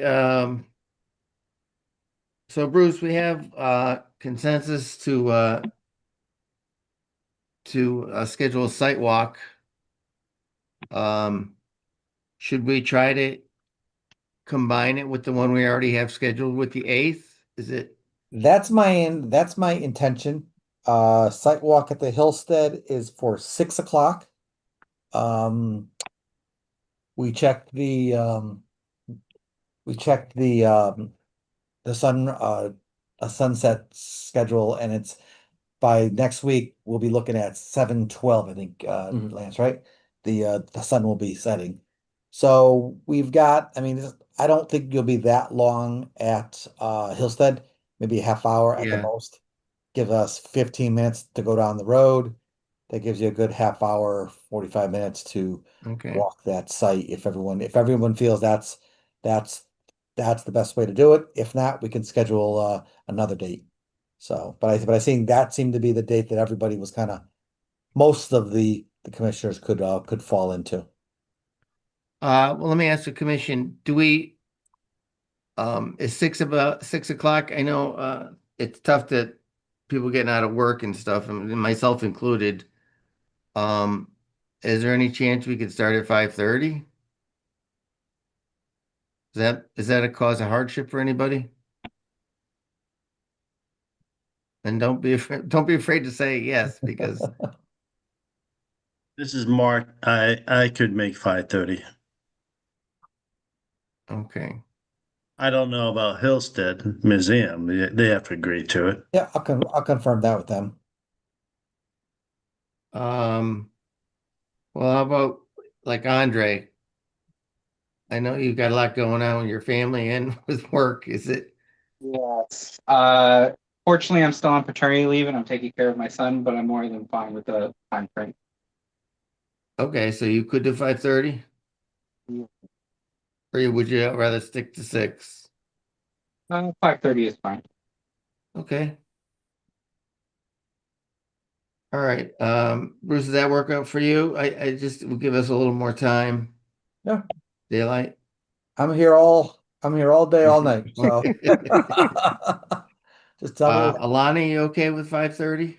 Yeah, I'm fine with 5:30. Okay. All right, so let's start at 5:30 and then we'll head over to after that we'll head over to Corporate Ave. All right. Just a couple things I will confirm with Hillstead. And once Okay. I confirm with them, I'll send something out to all the commissioners.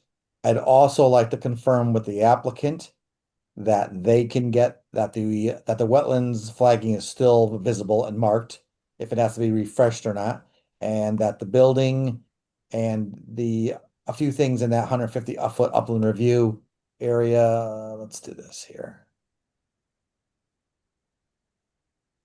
Where is it here? Of course, there you go. So here's a 150-foot upland review area. Yeah, So if these wetlands are clearly marked and I just need to freshen them up or not, but have maybe the building, these two building corners done, as well as maybe the edge of parking here and maybe something like this. Just Yeah. get an understanding of the clearing limits or just mark the clearing limits or something like that. So if the applicant can have that done before the 8th. So I'd like to actually confirm that with them. all right. Um, Are they there? Yeah. Rob, Yes, this is Ben Tripp on behalf of the applicant. Oh. Everything you just described will be flagged in the field. perfect. okay. Thank you, Ben. So, all right, so All I'll right. confirm 5:30 with Hillstead, and if that's okay, I'll send out the, or we'll have Lance send out the agenda for everyone. All right? Okay, so we need a motion to accept the application. So move, Mark. All right, and a second, please. It's Rich, I'll second. All right, thank you. Motion made seconded to accept the application. All those in favor say aye. I Opposed, abstain. The application's accepted. And I think we'll determine significance after the site walk. Okay. Thank you for your presentation tonight, Thank gentlemen. Thank you so much. Have a wonderful night. And Andre, congratulations. you.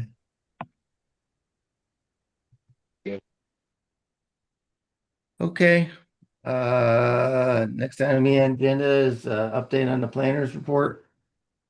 Yeah, if you just bear with me, I have quite a few things I'd like to go over.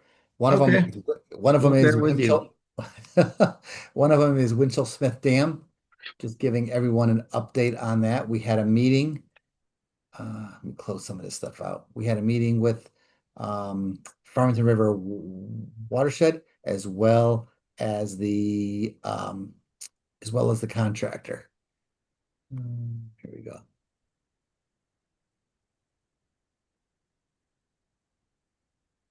This is what I'm looking for. Yeah, I think this is what I'm looking for. So just for some who may not know, Winchell Smith, Garden Street is here.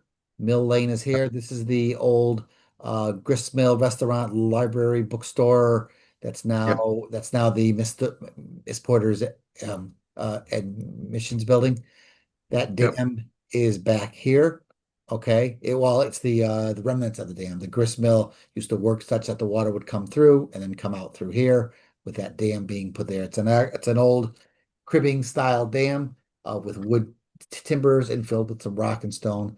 So this is a pediment for both kayaking and as well as fish. So Farmington River Watershed had worked with DEP and they received funding to remove this dam in here. So all of the contractor will be coming in through the flats, the cornfields on this side over here, accessing everything through there and pulling all of these timbers out and hauling and stockpiling them here. And I think Miss Porter's is going to take control of most of the timbers as they are the owner of the dam. So they're going to do some. Borders is the owner of the dam? Yeah, yep, they are Oh, because it was built for this grist. because it was built for the that mill. mill. Okay, So, right. Yep. So they're looking to get in there maybe next week is the start. All right. They're gonna start with some muscle relocation to get it out of the area. All right. And then they'll proceed with removal of the dam, cleanup, and what else did I forget here?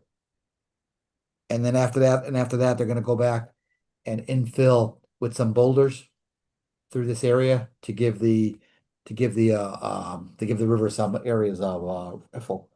All right, to kind of some little disturbance, and they're going to work with Miss Porters on where they go for the aesthetics as well as the benefit to the fish. And just a reminder, this did not come in front of wetlands because the dam removals do not come in front of, they're actually exempt from wetland regulations. Those all go through the state. So they've received their state and their federal permitting. So they may start as early as next week and maybe take 2 weeks to 3 weeks at the most, and that's all gonna be uh weather dependent. So I also put in a couple of Do we know what kind of equipment? I mean, like, are they gonna have a crane excavator. arm come down and Yep, just yeah, pull stuff yep, up? yep. It's gonna be an excavator in there, a large excavator to start pulling that apart. I got where is the, oh, here we go. Here's the photos I was looking for. But here's a better picture from the other side of the river. So you can see Yeah. the dam. It's not a huge elevation difference Well, it used to between be the two. bigger. I think it has gone down is what it did. Yeah. So But so Bruce, where they're putting their equipment, right? I understand that the dam itself is subject to state and not, or federal, not and not us. What about the land that they're using and the equipment? Or do we have any ability to make sure they're not causing damage or debris or anything like that? well, we're working with them on that because all of that Okay. property is town property. We have Okay. we have an agreement with them to use the property, restore it. We're going to be meeting with them, coordinating staging areas, access. We have to work with the farmers as well. We're going to be meeting with the farmers tomorrow to work with them on the best way to get in there without really damaging the Okay. crops. That's exactly what I was asking and Yep. looking for. So Yep, so silt thanks fence. for being on top of that. Yep, silt fence, tracking pad, and all that as well. Yeah, But it's good. It's good to know that you're involved in that, and Yeah. that didn't fall under the federal no, purview too. and actually, like I said, it's a very see. Here's the old Oh, historic. yeah, look at You how can much, it see was a lot different. how big that dam was at one point. But it's a very interesting project. Here's an old photo. You could see this style Yeah. dam. It was a cribbing style. I think that's the term they used for that, and infilled boxes and stuff like that. But it's very interesting. So if you do see or hear someone saying, "Hey, did you see them ripping up the river? Did you guys approve anything out there?" That's what they're doing. All right. We'll Bruce, just is say that, blame Miss Porter's. Huh? We'll say blame Miss Porter's. No. Bruce, is that So, going to drop the river level upstream? I mean, um, upstream. slightly, yeah. They're gonna actually taper it back. It will. They did a full analysis of all of the cross sections. I don't think it was coming down much at all, but it's not going to be a massive drop in the river because, like as you said, there's not much of a dam that's left. Looking at this, you would say, "Oh yes, definitely," but it's not because there's really not much of a dam left. It's just it's like a small step now. So, Long as we have water at the crew boathouse. so, all right. So that's that. I do have a comment Oh, about that yeah. project just Yeah. because I was doing invasive species assessment for Mountain View Farm, and a lot of the Japanese knotweed that was encroaching from the river into their farm fields. So I Mhm. spent a lot of time on the west side of the river there, and all of that bank, at least 2 years ago, was Japanese knotweed. So I'm just Yeah. concerned with construction going on there. Knotweed that falls into the river can contaminate banks downriver and establish itself downriver. It also has the ability to contaminate construction equipment and then spread that way. Mhm. So I don't know if there's any type of invasive species mitigation. But I know that it would be a concern for the farmers of any further vehicles or construction equipment that would get close to their farm fields and potentially spread more Japanese knotweed. You're talking about like tracking it through here up into here in the farm Yeah. fields. All right. Well, let's see what we can do. I mean, I'm not sure. We haven't gotten to that much of a specifics with them, but this whole area will be cleared and used Mhm. as a staging and a laydown area. So we can definitely discuss that tomorrow when we meet with the farmers and the engineers. Okay. Mhm. And we'll Okay. definitely bring that up. So thank you very much for that. Thank you. Okay. Number two, I put it in the agenda review. I had sent out that Connecticut DEP seminar. If anybody was interested, I had called in. What all it is that the Connecticut legislation passed a wetland mitigation law recently, and they kind of went over what projects this falls under and how the process works. The law is just for state lands, state projects, and or if any of ours or a private contractor's project falls under the 401 water quality certification. So what it does is it allows for wetland mitigation, being construction of a new wetland in place of what was damaged, clearing or cleaning of a new wetland. I mean, of an existing wetland, so enhancing an existing wetland, and it also can be used to consider for land preservation and a restoration. So it's really interesting of what's coming down the pike. There will be a manual that they're working on kind of like a step-by-step process on how things should be done, and that's probably going to be next year. But I just thought it'd be great. I mean, if we ever get into something like that, we have a guidance to use that we can then fall back on if we want to if we're interested in pursuing this for a project. All right. Anybody have any questions on that? No. No. Okay. If you don't mind, I'd like to add two more things that came in Sure. um after the agenda was printed.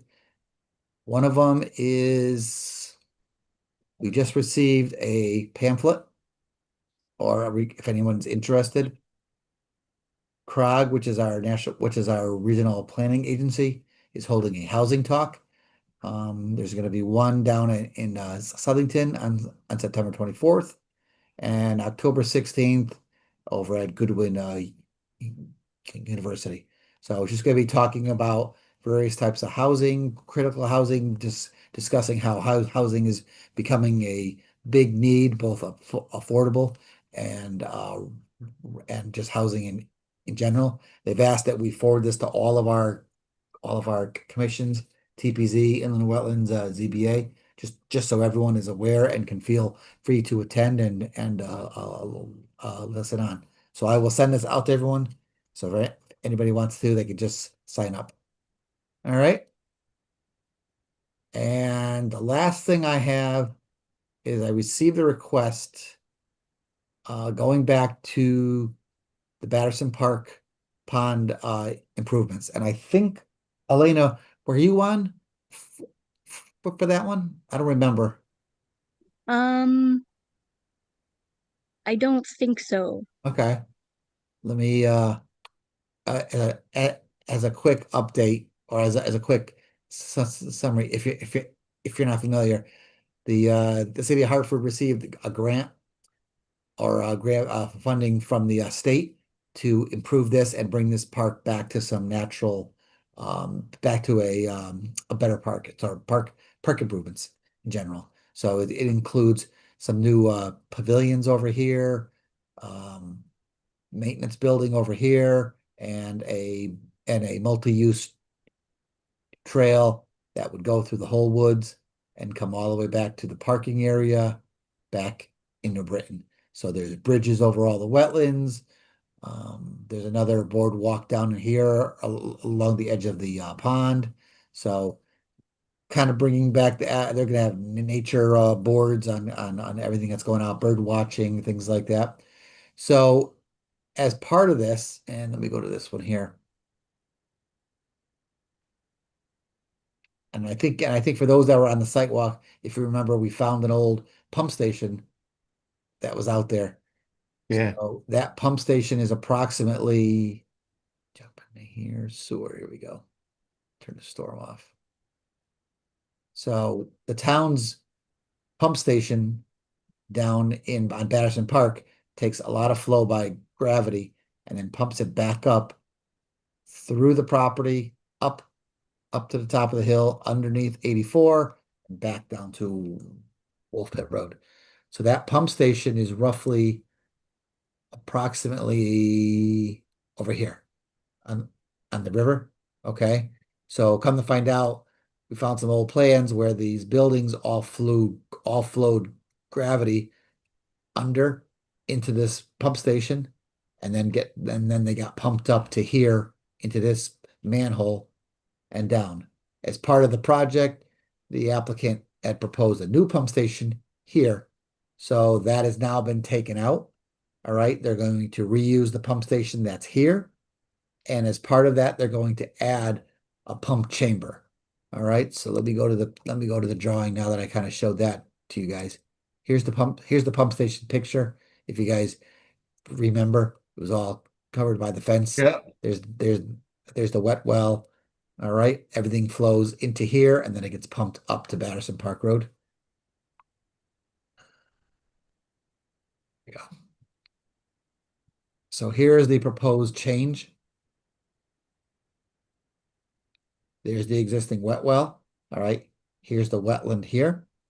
Okay, just because of confinement of how small it is to get down there and all the valving that's required, they're going to build a proposed pump chamber over here. Okay, roughly the same dimensions, but half the width. They'll excavate down, intercept the pipe, put the valve equipment in there where they can easily get to. If there is a problem in the future, they can get down there, shut the valves, shut the pump down, and do some maintenance on there. So that's the intention. It'll be further away. So, but it'll be further away from the wetlands, but it'll be but it'll be in the general vicinity of the actual wet well. So being that it's further away, it's in a cleared area. Right here. It's in an already cleared area. I didn't feel it had to go back for a new permit. So as part of this, I'm just asking the commission if they agree. And that we can just give them the go ahead to go with it, or do you want a new application? So just looking for a little bit of a direction on your part. Were they, I mean, they're not adding anything to the line. They're just moving the location of the pump chamber and No, the wet well staying, but like I said, it's a small access to get down there and to actually it becomes a worker confinement confinement. Yeah. um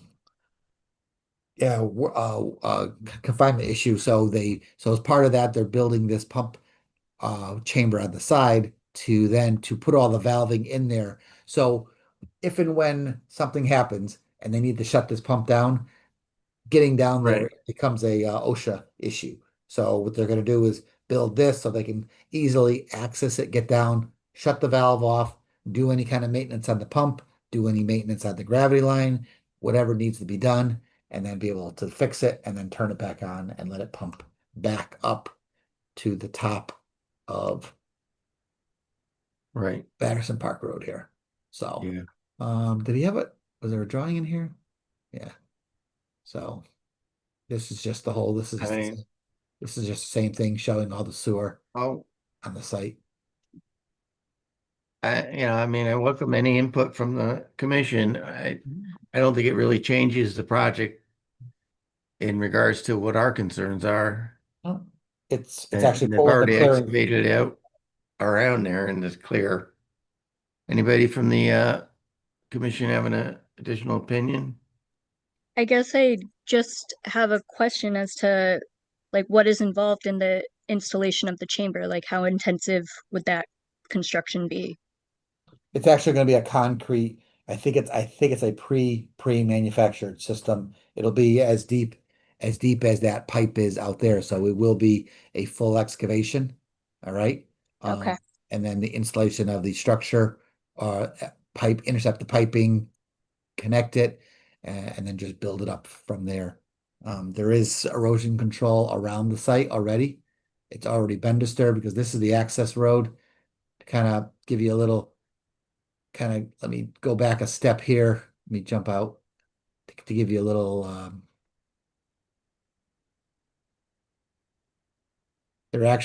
this is if you're familiar with oh, come on. If you're familiar with the area now, the access is right at the bend of Batterson Park Road. Okay. They're actually building a new entrance over here with a gate, and this will be an emergency access. All traffic will come in, park in here. All right. And they'll have parking down here as well.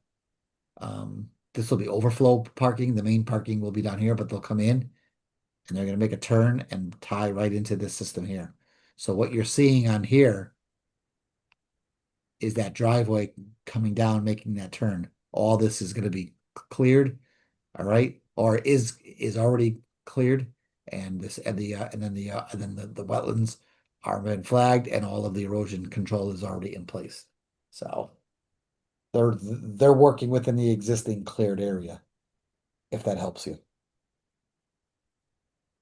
Just in general, what's the schedule on that project now? Were they planning on trying to finish that this year or? Yeah, they were, but I don't think it's going to happen now. There's been a couple of setbacks and kind of timing issues.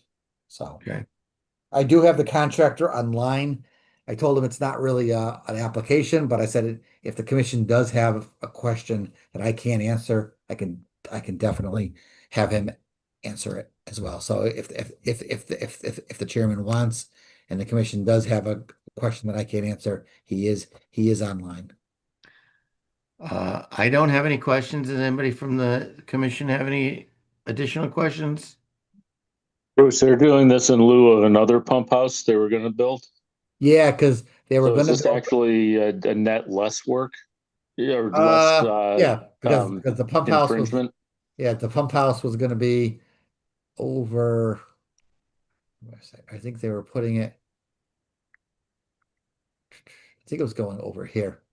And then they would have had to run more pipe and stuff. So this is Exactly. probably less intrusive, right? Yes, because they were going to have Okay. to go underneath the brook, so they're going to maintain the existing pipe. Okay. So yeah, I think this is a positive development. Okay. Because here's the crossing right now, that box culvert for those that were on the sidewalk, they were gonna take it and go underneath the box culvert with that.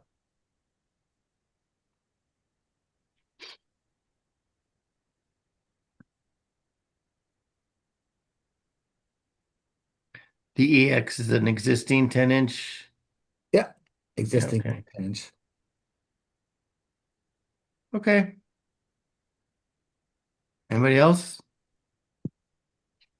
Okay, I think you can handle it. Thank you, Bruce? sir. So, Bruce, one other question. The cemetery project, has that been completed? I thought they were No. going to try to get it done. Is that No, they delayed? just got an email, and thank you for that one. That one I forgot. I just got an email from them, and they're looking to get the um, erosion control installed. 1 second here. Next week. Okay. I'd ask them to let me know. We would have Because I know they the were trying to do it when it wasn't raining, and the last couple of weeks would have been perfect. exactly, but it's pavers. They have their schedules, but he's looking to put the erosion control in on the 8th or the 9th, weather dependent. So that'll be next Okay. Monday, Tuesday, right? Monday. Yeah, Monday's the 8th. Yeah. So. Okay. Thanks for the update. All right. Okay. Is that it for planners report? That's it. I'm sorry about that one. That was a No long problem. one. Always good to be informed. Chair will entertain a motion to approve the minutes of July 16th for the Inland Wetlands Commission meeting. So moved. The second, please. Second. Okay, motion's been made and second to approve the minutes of the July 16th Inland Wetlands Commission meeting. All those in favor say aye. Aye. Opposed, abstain, motion passes. Chair, I apologize. I did have one more. I wrote it. Pissed. I'm sorry, you're gonna have I to. went right by it. No, I just Go wanted, ahead. I just want to remind everybody regarding applications. Okay, receiving any kind of information outside of our meetings. Okay, so it just we had some people submitting some information. They wanted to include it on certain applications. We discussed it with them. We discussed it with the town attorney, and they backed us up. And so just in case you're getting any emails, unsolicited emails, if anybody's calling you, if anyone's approaching you in town and wants to talk to you about any of these applications, just a reminder, just politely let them know to contact the office, and you guys are unable to discuss it. So, okay, because we can get into a predetermined issue. People can get can be what's the word I'm looking for? But that you won't be able to vote. So, okay. Well, yeah, I just remind people that, a lot of times people expect or have an expectation that they can always have an input on our meetings, but the only time that they can do that is if the commission votes to have a public hearing, and then they're welcome to put in public meeting. But until the commission votes to have a public hearing, then we just get our information from the applicant and from the town. Yeah. And we, It's tough to do. I understand you guys aren't elected, you're appointed, but like with TPZ, ZBA, people think you're like a politician and they want to talk to you about issues they're having and on application. Unfortunately, that's not the way land use boards work. All right, because if there is a problem, if there is an issue and it is discovered and it goes to court, it could easily get tossed out. All right, so it's the toughest thing to do, but you've got to let the person know that unfortunately you cannot discuss that application. And if it does become a public hearing, everyone's free to call in and or write correspondences at that point. Okay? yeah, and I think sometimes people are just mistaken, and they see a town council meeting or a board of ed meeting, and there's always the public hearing part, and so they expect that all meetings are like that, but we are Yeah. run differently than the town council or the board of ed. We do not have a public hearing portion unless we vote to make have an application have a public hearing. Perfect. Okay. All right. Thank you for that. Now I'm done. Okay. Are you So, any questions of anybody? Okay. So we will adjourn inland wetlands at 9:20 and call the Conservation Commission into order at 9:20.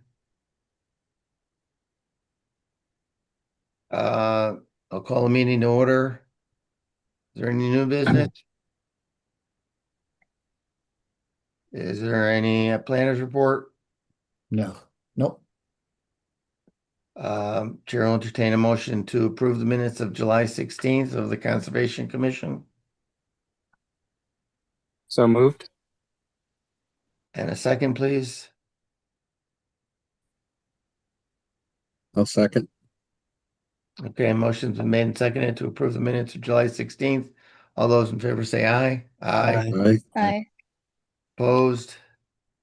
Abstain? Motion passes. I'm gonna take one quick minute here.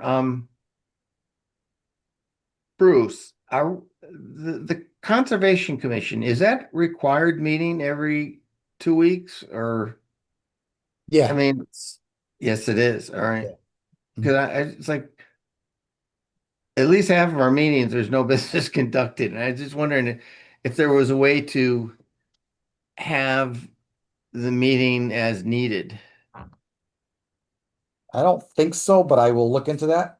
All All right. right. I'm almost positive. I think it has to follow the schedule of the inland wetlands. Okay, yeah, if you could just check.